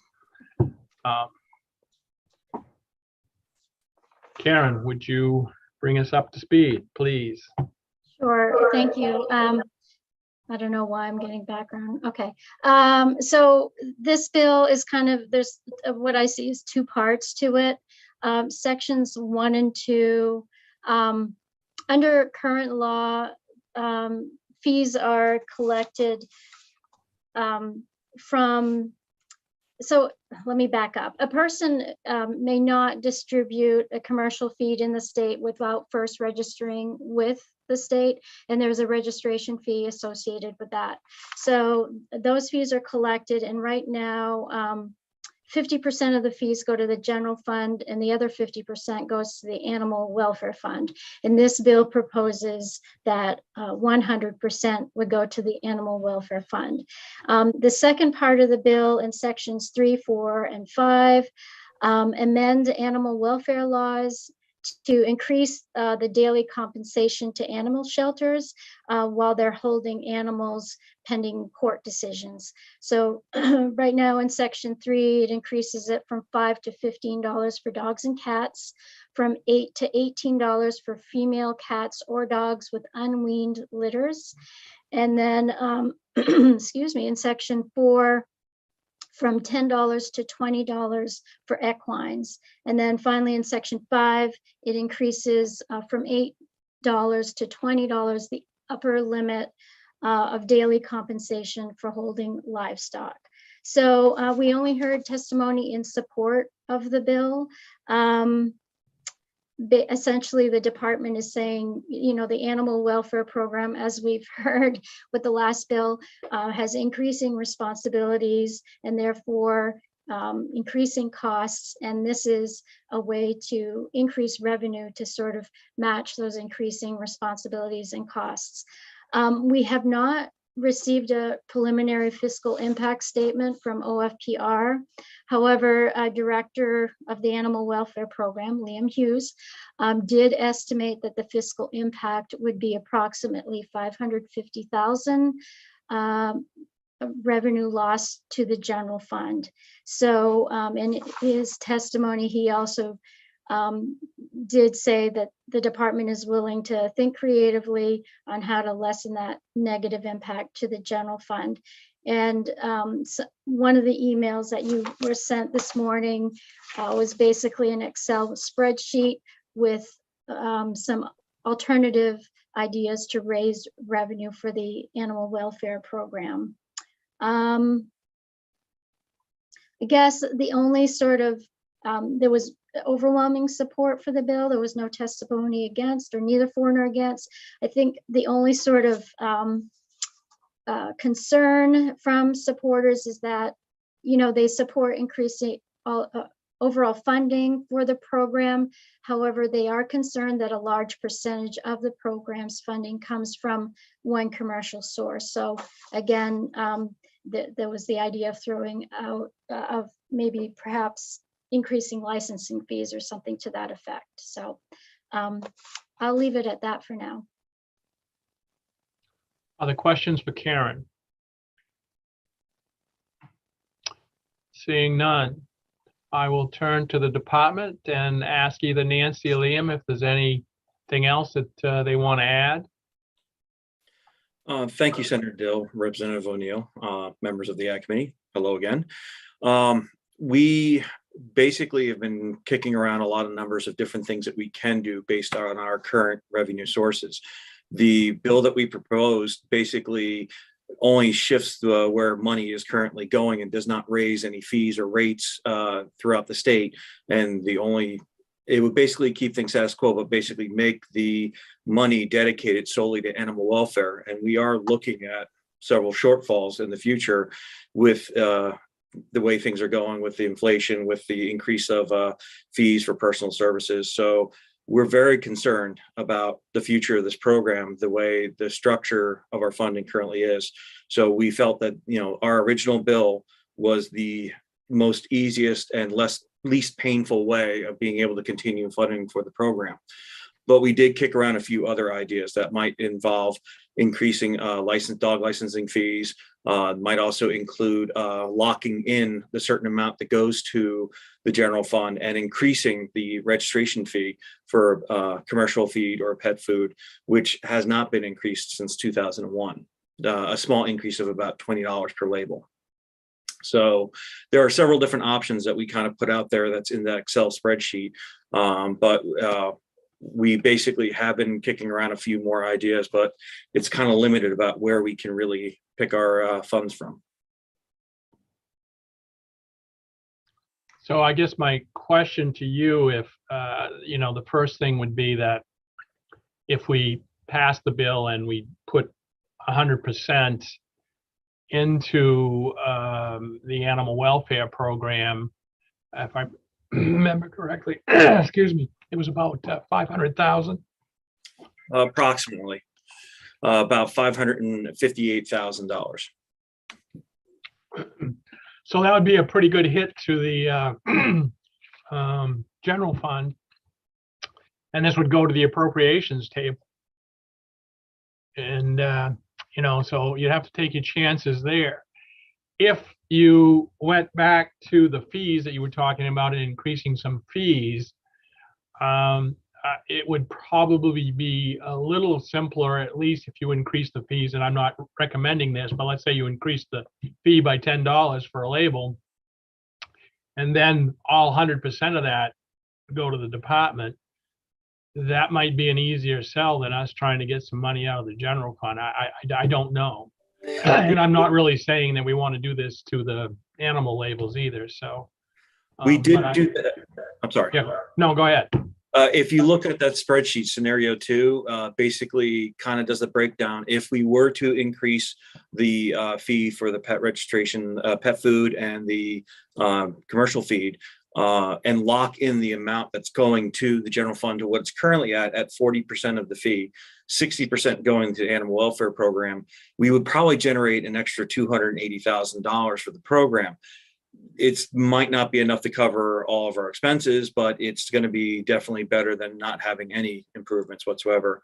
And then as you go down a little bit further, we even seen about possibly doing a 30-70 split where it would be $139,000 less going to general fund, but $419,000 more going to the animal welfare program.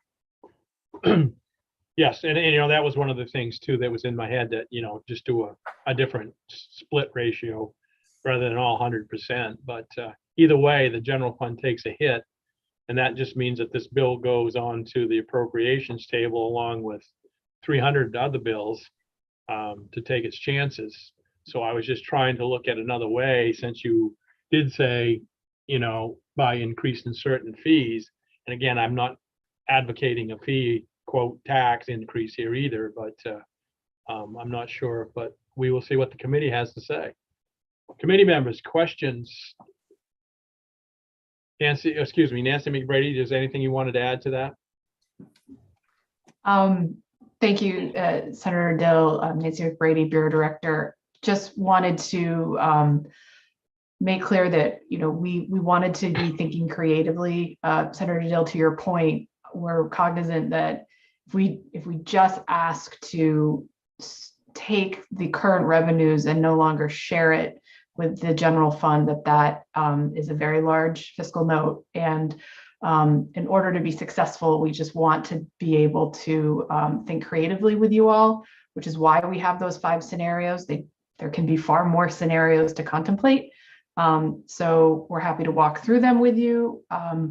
You have the Excel file. If you have any questions about that, happy to explain them, but by no means is this just the universe of what's available to contemplate.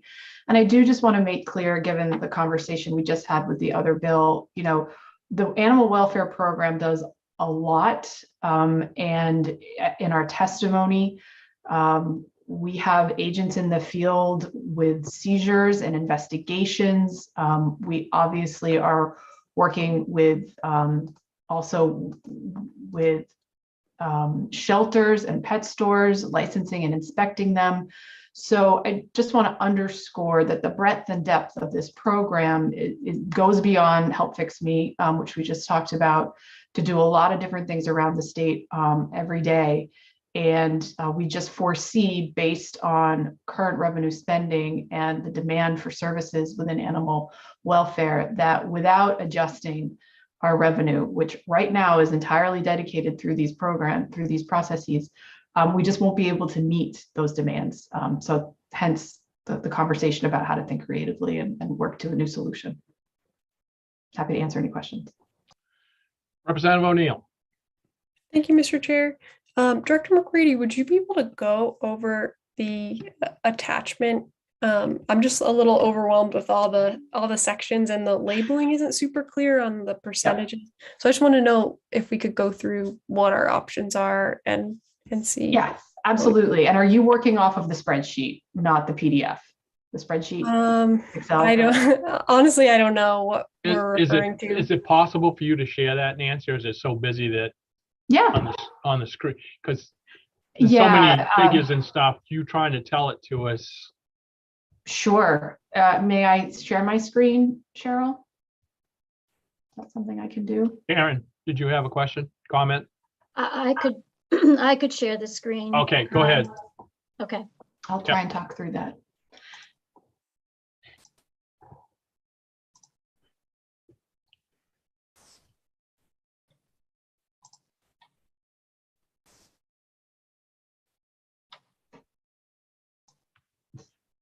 Thanks. And could you go to the master workbook? I'm not seeing your email, Karen. Is this it, Nancy? We see your we see your email.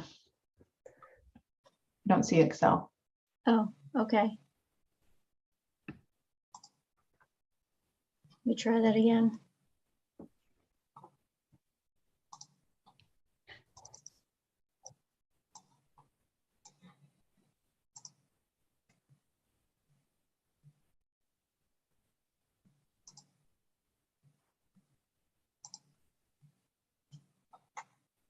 Now, do you Wonderful. see it? Yeah. Yes, thank you. So why don't we scroll up to the very top, Karen, please? Oop, now we're not there. It's gone to. Do you want this one? What's on your Sorry. screen now is about the hemp thing. Why?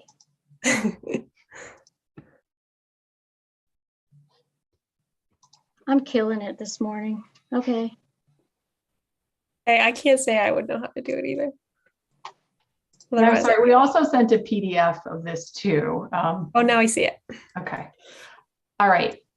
Karen, you see that there are 4 worksheets within this. Just go to the master one. Thank you. Great, thanks. If we go to the very top, what we have here is basically a high-level overview of our funding needs going forward. We have a shortfall from the current fiscal year of about $50,000, and then based on projected funding needs relating to our database, achieving full staffing levels, for wanting to reimburse volunteers in seizure events at higher rates, which is part of this bill as well. And the shelter reimbursements, want our shelter partners to receive more than they currently are getting. And then costs relating to animal seizures, which as Director Hughes has, I'm sure, testified to, the animal seizure costs tend to increase due to the length of time that we have these animals in possession and the work that needs to go into execution of the seizures. So all in all, we're looking at an approximate $578,000 increase in funding that we don't currently have. Now, if you go to line 17 and the calculations here, this is just showing you the state of the universe now. The program issues 2 types of licenses for dogs, spay and neuter dogs, as well as intact dogs. And so you see that's about 160,000 or so, 65,000 types of licenses. That those 2 types of licensing generates, as you go down, funding that is split between animal welfare and municipalities. So those are 2 revenue streams that we get through licensing. Then we get the commercial feed and pet food registration of about 14,000 products. Right now, we split 50-50 that $80 fee. So that is the universe of funding that is coming into our budget, into our revenues, as well as where it might be shared, whether through the general fund or with the municipalities. So hopefully that gives you the understanding of what we're working with today. Now, remembering that we would like to increase we'd like to increase our revenue in order to meet what we forecast as additional demand, we go down to a couple of scenarios. So scenario 1 is what's written in this current bill, which is we don't change anything other than we no longer share with the general fund. That means we get $558,000 more.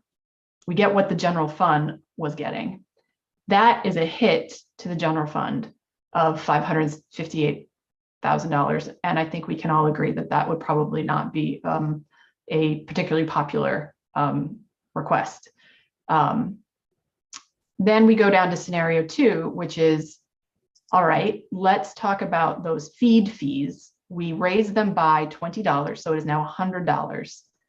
And in addition to that, we change the ratio of our share. We would take 60% of that, and the general fund would get 40% of that. There is no decline to what the general fund would be receiving. They still would get what they're getting.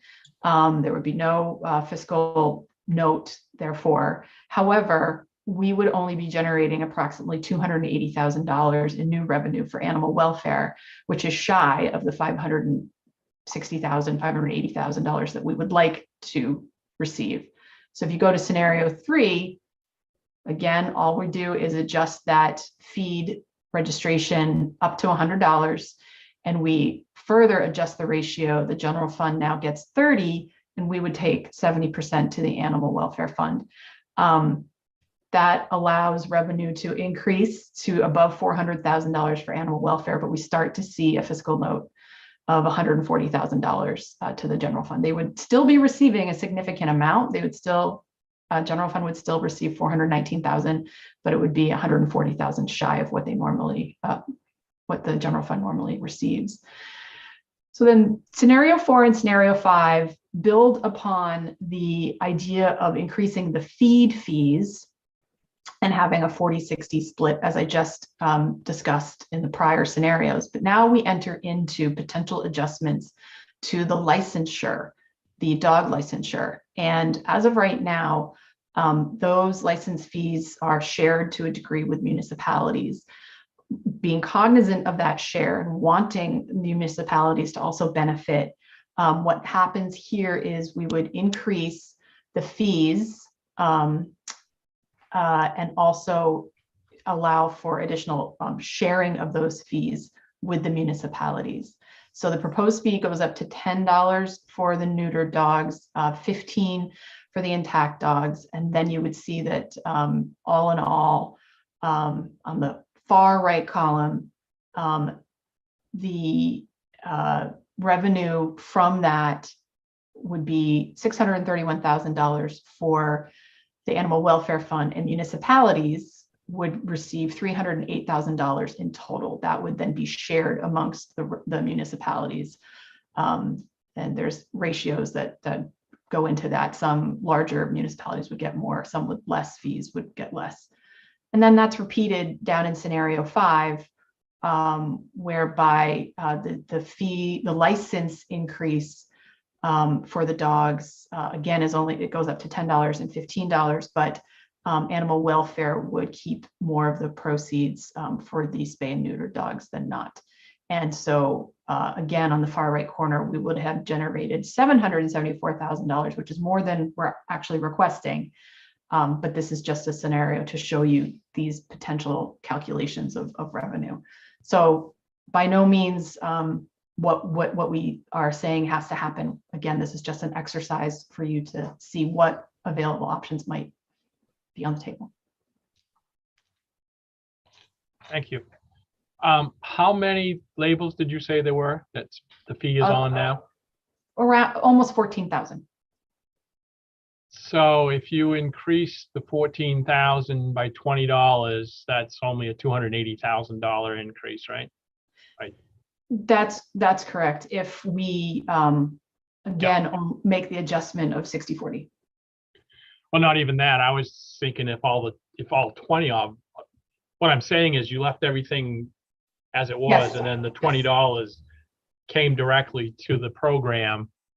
That's only a $280,000 increase, which I guess is basically the same math that you were doing, just in a different way. Correct. Because I'm just trying to get away from the split to the general fund without any hit to the general fund, because I'm just saying no matter what we do with the general fund, it's going to the appropriations table, and it may be a heavy lift no matter how big or how small that is. Other questions? Representative O'Neill. Thank you, Mr. Chair.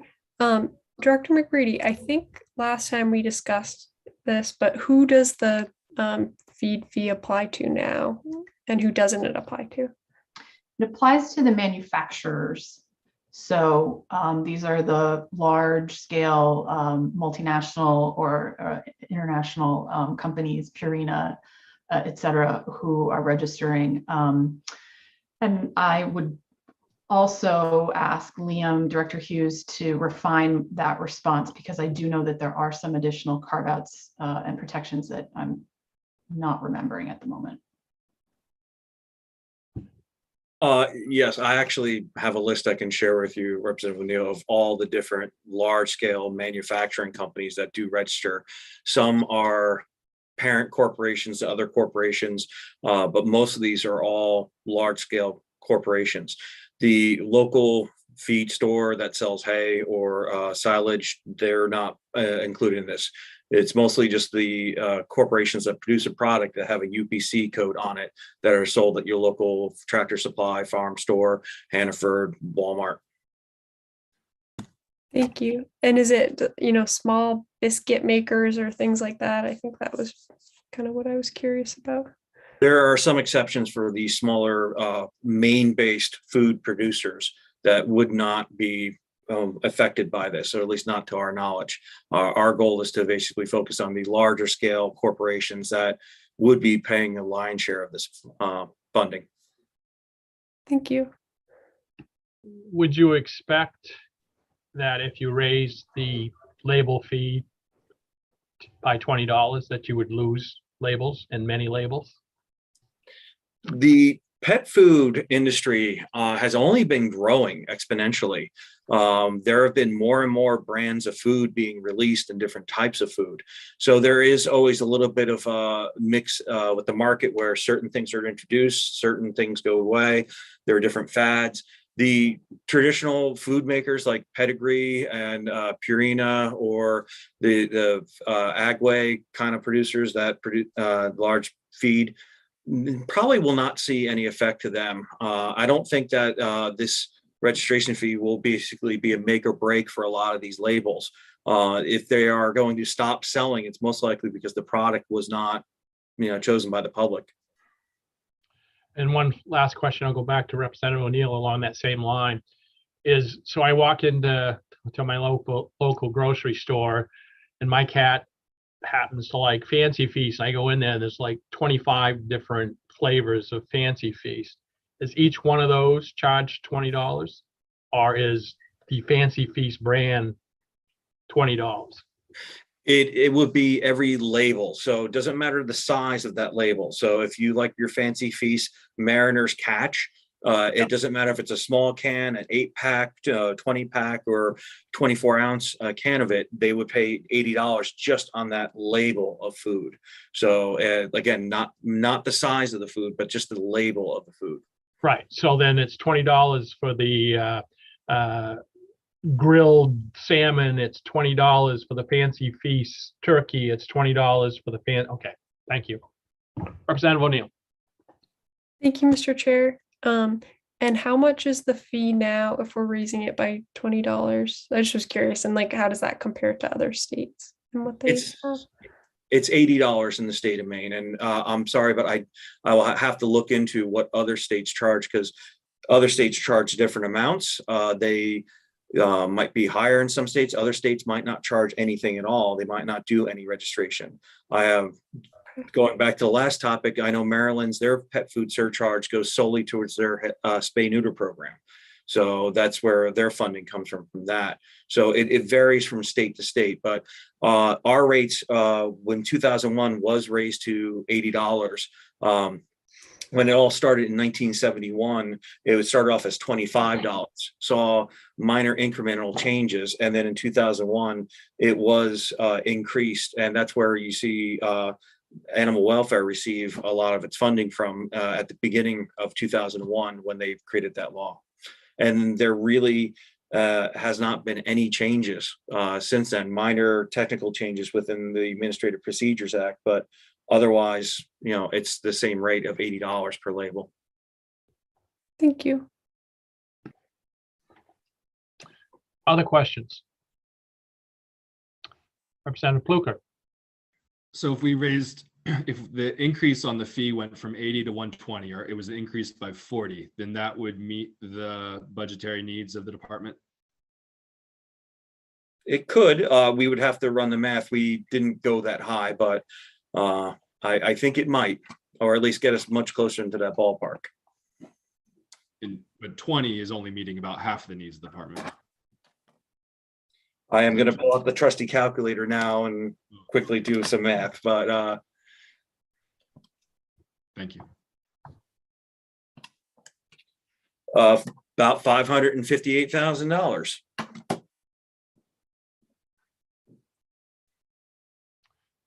Senator Black. Thank you, Mr. Chair. I guess I'm going to be of a little bit different mindset maybe than some of the rest of you. I feel that this money was put on these food products, pet products, to fund this, and that we have taken that and put it in a general fund and that money has increased, I think that we should, instead of raising the fees, I think that we should go more in line with the bill. I know that a 500,000 hit probably won't make it, but I believe that instead of raising fees or taxes on businesses, I think we should take some of the money we already have. We're running surplus in the general account, so I would be more in favor to either take a split or whatever with the existing fees that we already have. That's my opinion. Other questions, comments?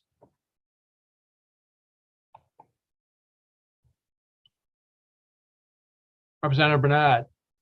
I want to make sure I actually understand. Are you saying that some of the fees have not been put to the use that we initially intended and it's going to the general fund? Is that correct? 50% of the pet food registration that started in 1971 is going to the general fund. 50% is going to animal welfare. I'm not 100% sure about the reasoning and what happened in 2001 of why they broke it up. I'm pretty sure it was to basically make this more of a dedicated account for animal welfare. But dedicated accounts have pluses and minuses, and as we're finding out, when there are changes in funding, it's more difficult for us to adjust with a steady stream like we have now.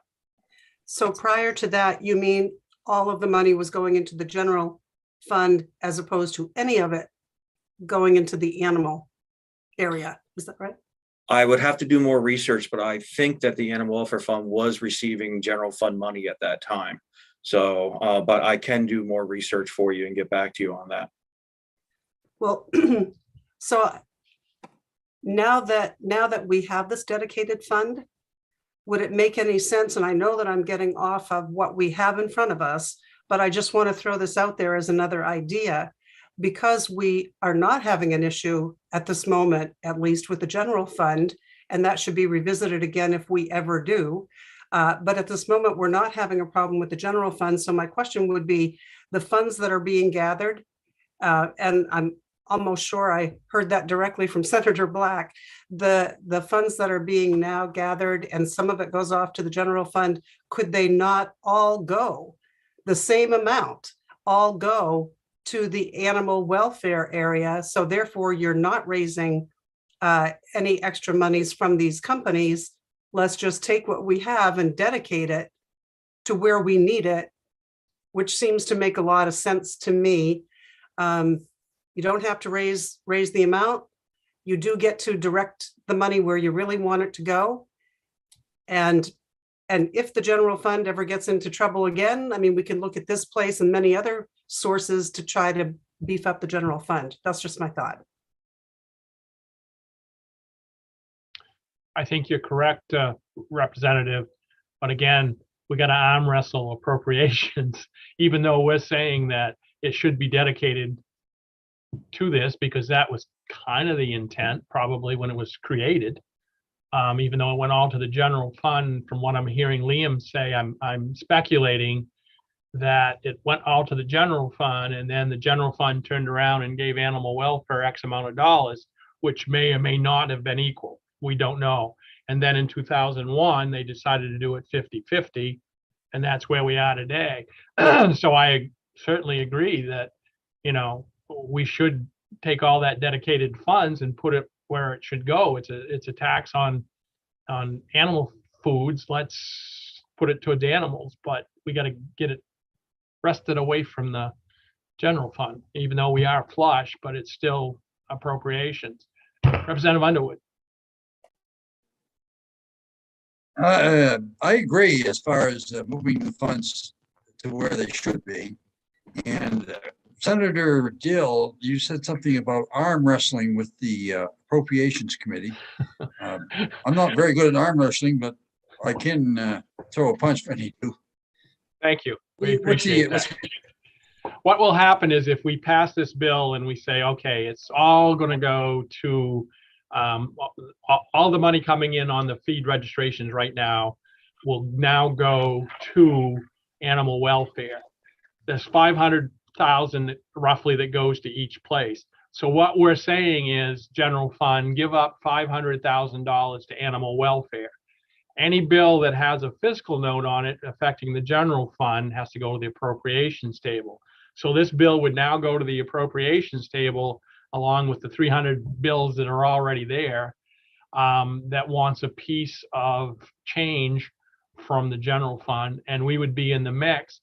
And, you know, and it truly comes down to not necessarily arm wrestling, but it's, you know, there's give and take on what bills end up getting funded and which don't. I don't disagree with anybody. That's where it should be. It should come to this, but right now it's in the general fund, and we have to get appropriations to agree with us that it would come out of the general fund and go to the animal welfare fund.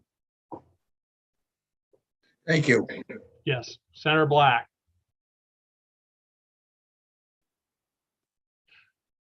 I would tell you that you're muted, but you know, I'll just let you keep talking. I bet you would. I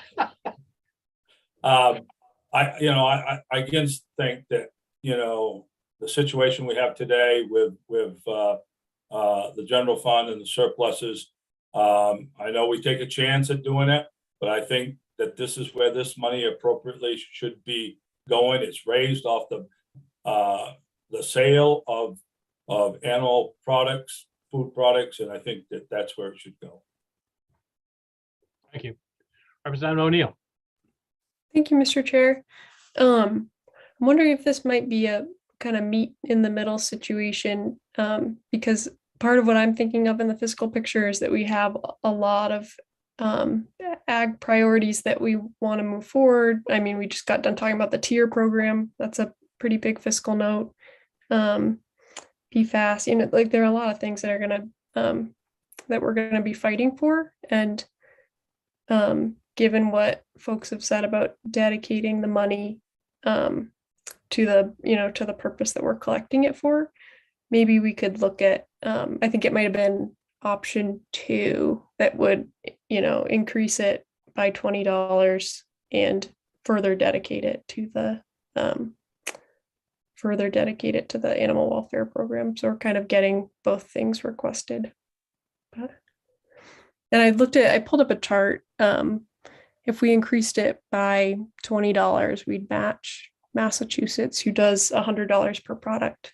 And this is something that I've thought about too, because a couple of years ago, I spent a lot of time working on a registration fee for pharmaceutical companies that right now covers about $2 million of treatment options for people with substance use disorder. So it's definitely something we do in a lot of areas. Thank you. Representative Schofield. Thank you, Senator Dill. I guess I have to agree with Senator Black. I would rather reallocate the fees from the general fund than increase the fee. I think increasing fees, it's the same thing. I just think that we don't need to increase the fee. The money is there. I think we should just reallocate it from the general fund and put it into this dedicated fund. To me, that makes sense, but that's how I feel. Thank you. Thank you. Other questions or comments?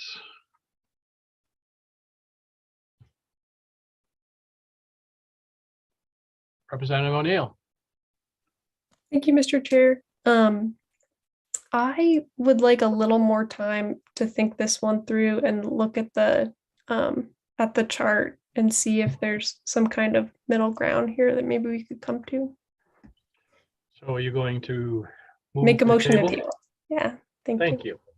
It's been moved to table. Is there a second? It's been seconded by Representative Bernard. All in favor? Is there anybody opposed first? I won't do a roll call if there's anybody opposed. Is anybody opposed to tabling it? Okay, it's unanimous. Thank you, everybody. Save a little time. All right. Any final comments before we move on to hemp? Representative Schofield. Thank you, Senator Dill. maybe it's a little premature. We aren't too far down the road yet. We've just started basically, but I think we need to be cautious about tabling things. I think that we've got a lot of information that we can work with. I don't think that we need to continually garner more information. Sometimes we keep kicking the can down the road. I just want to publicly say that tabling things is a little averse to me. So thank you very much. I appreciate that. And as we all know, kicking that can down the road hits the curb eventually. So, and we're going to have to do something. Representative Bernard. And since you brought that up, by the way, Representative Schofield, it makes me ask the question. We've already made the vote, and I understand, and I voted in favor. The question would be, could we do the same thing that we did on the last bill, which was request more language, have it come back? It's not tabled. It's just, bring in more language that maybe we could tell the clerk, here's what we're looking for. Here's the new thought, and then be able to bring that back fairly quickly and vote on it. Sure, we can ask Karen to try to figure out something. I'm not sure with whom though she'd be working. Maybe Representative O'Neill, because she wanted to try to see if there was some compromise in here. Representative Schofield.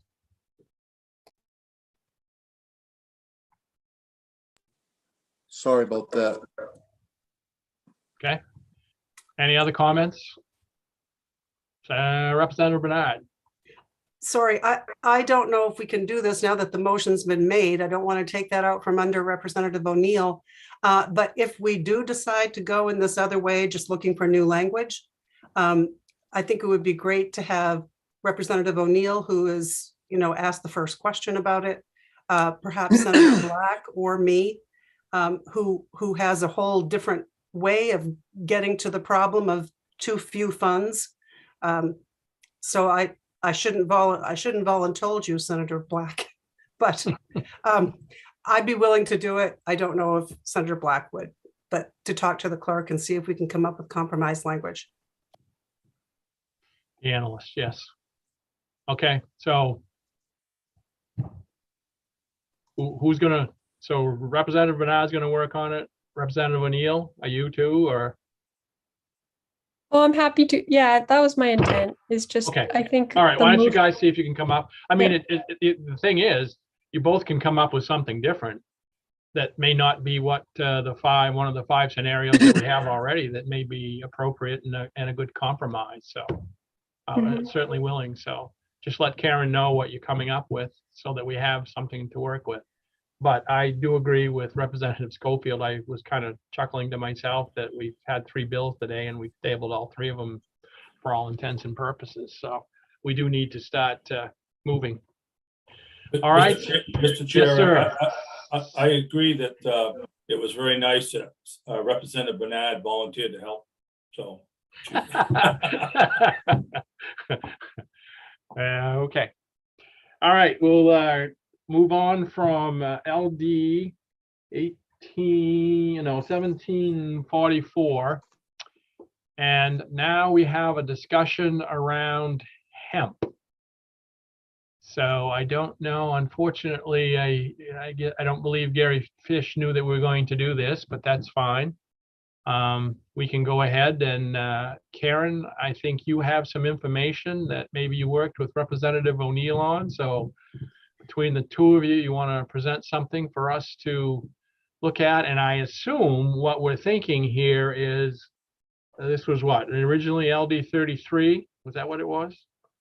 Yes. And did we do it as a resolve saying that we would have the right as a committee to go ahead and report out a bill? Is that where we are on this? Yes. Okay. So we can report out a bill, which means it would have to go and be referred back to us. But anyway, with that, Karen, take it away. So Representative O'Neill alluded to this after the briefing on the state hemp program on Tuesday. And so basically, I think Representative O'Neill asked me to see what the committee's options are and sort of getting a bill out there.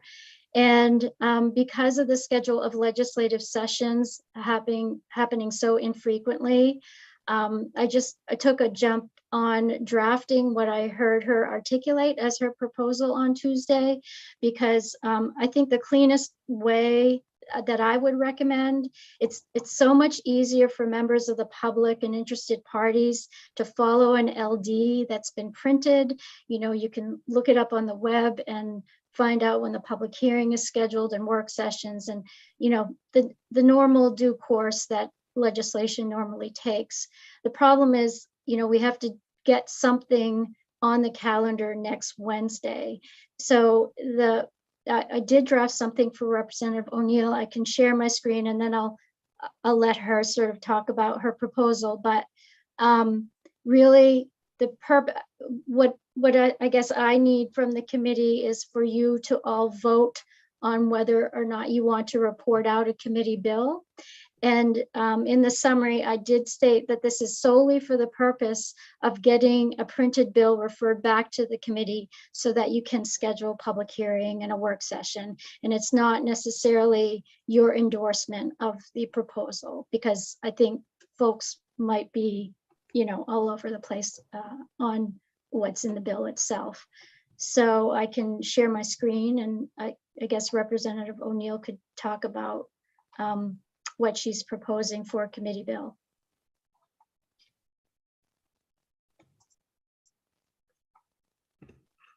Mr. Chair? Yes. Oh, Karen's gonna do it.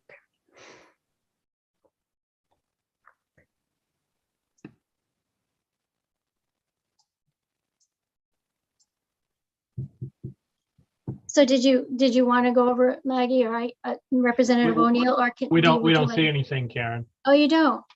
Wow. At least I don't. Okay. Could see your background. Here we go. Is that better? Yes. Okay. So the committee does have authority to submit a bill pursuant to Resolve 2021, Chapter 32, relating to the subject matter of the report you received on Tuesday. And what I heard Representative O'Neill express interest in was basically largely leaving in place this state license for hemp growers, but also have another track where a person who wants to sell their hemp products outside of the state to be licensed directly by the USDA. And then one other element for those that are licensed by the state to increase the allowable THC level to 1% total THC concentrate on a dry weight basis, rather than currently it's a Delta 9 THC concentration of not more than 1/3%. So that's basically increasing the allowable level of THC concentrate on a dry weight basis. You'll find that in the definitions, so of certified seed source, and then in paragraph D of hemp, and then the piece about having sort of two concurrent licensing options for hemp growers. We leave the current law in place for the state licensed growers, and it would still allow them to grow up to 3 hemp plants for personal use without a license. It wouldn't change anything about the look back on convictions as is required by federal law, federal regulations.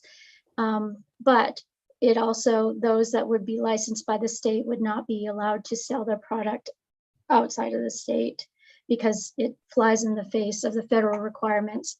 So what the draft does is it just says a person may also plant, grow, harvest, possess, sell, and buy hemp in accordance with a license issued to that person by the U.S. Department of Agriculture pursuant to the U.S. Code and any additional federal statutes or regulations. And Karen, then before you leave that, Karen, and I don't know if you know this or not, but if they're doing a USDA license, do people from the USDA come in and do the inspection, or is that still left up to the state? I don't know the answer to that question. Thank you.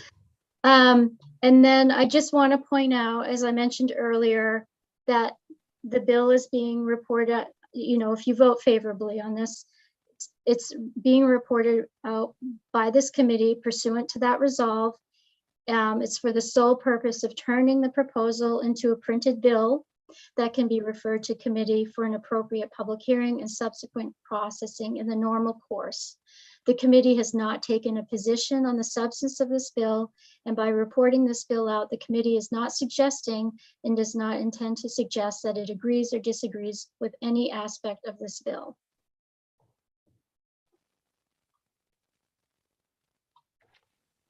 Okay. Representative O'Neill.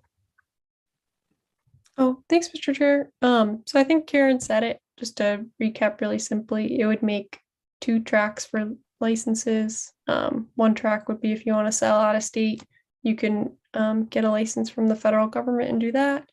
And then the other track makes it so that we still have our program in Maine, and we're going to raise the amount to 1%, which has been what farmers have articulated, throughout this whole process, and asked for. So, well, if we move forward with it, it's just so that we can have a good public process about it instead of just voting on something here and now without holding a hearing.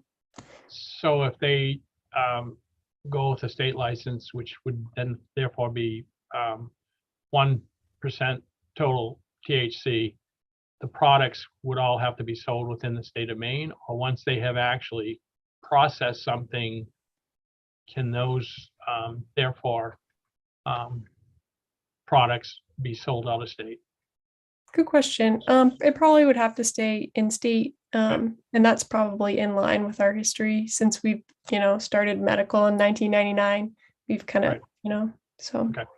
Well, I was just curious because I do remember Mr. Gary Fish said something about, we couldn't take our product to be processed in Vermont if it had 1% because we're over the limit, and it would have to be all done in state. But I didn't know once you got the value added product. It just depends what track you want to keep. Yeah, right. and I that don't know is if a it's legal limited question. after. Yeah. I couldn't tell you, but the way the law works is probably you stay within Maine and keep your business within Maine. Yeah. Okay. Thank you. If you pick that track. All right. Thank you. Yeah. Any other questions for Karen or Representative O'Neill? All right. Do we need a motion, Karen, here to, yes, we do, to move this forward as a bill and to have it come back to committee? And as Karen said, remember, we're not voting in favor of it. We're just voting to put it in as a bill so that it'll come back to us, and then whatever comes out of it, that's when we'll vote yay and nay. So can I have a motion to send this forward? Representative Landry says yes, and seconded by Representative Pluker. All right, any further discussion on it? Seeing none, Cheryl, will you call the roll, please? Yes, I will. Senator James Dill. Yes. Senator James Dill, yes. Senator Russell Black. Yes. Senator Russell Black, yes. Senator Chloe Maxman. Yes. Senator Chloe Maxman, yes. Representative Maggie O'Neill. Yes. Representative Maggie O'Neill, yes. Representative Randall Hall. Yes. Representative Randall Hall, yes. Representative Thomas Schofield. Yes. Representative Thomas Schofield, yes. Representative Lori Osher. Yes. Representative Lori Osher, yes. Representative Joseph Underwood. Absent. Representative Scott Landry. Yes. Representative Scott Landry, yes. Representative Bill Pluker. Yes. Representative Bill Pluker, yes. Representative Jeffrey Gifford. Yes. Representative Jeffrey Gifford, yes. Representative David McCray, absent. Representative Susan Bernard. Yes. Representative Susan Bernard, yes. 11 yes, 2 absent. All right, so that is a favorable vote. We will then, do we have to sign a form, Karen? the two chairs? I don't think so. Okay, because I just did that in IF and W, and I think Scott and I had to Oh, sign on a a form committee bill? requesting. Yeah. Oh, So okay. if it is, all you need to do is send us the form, and then we'll just say, yes, we agree, and you can sign it for us. We'll give you permission in our email back to you.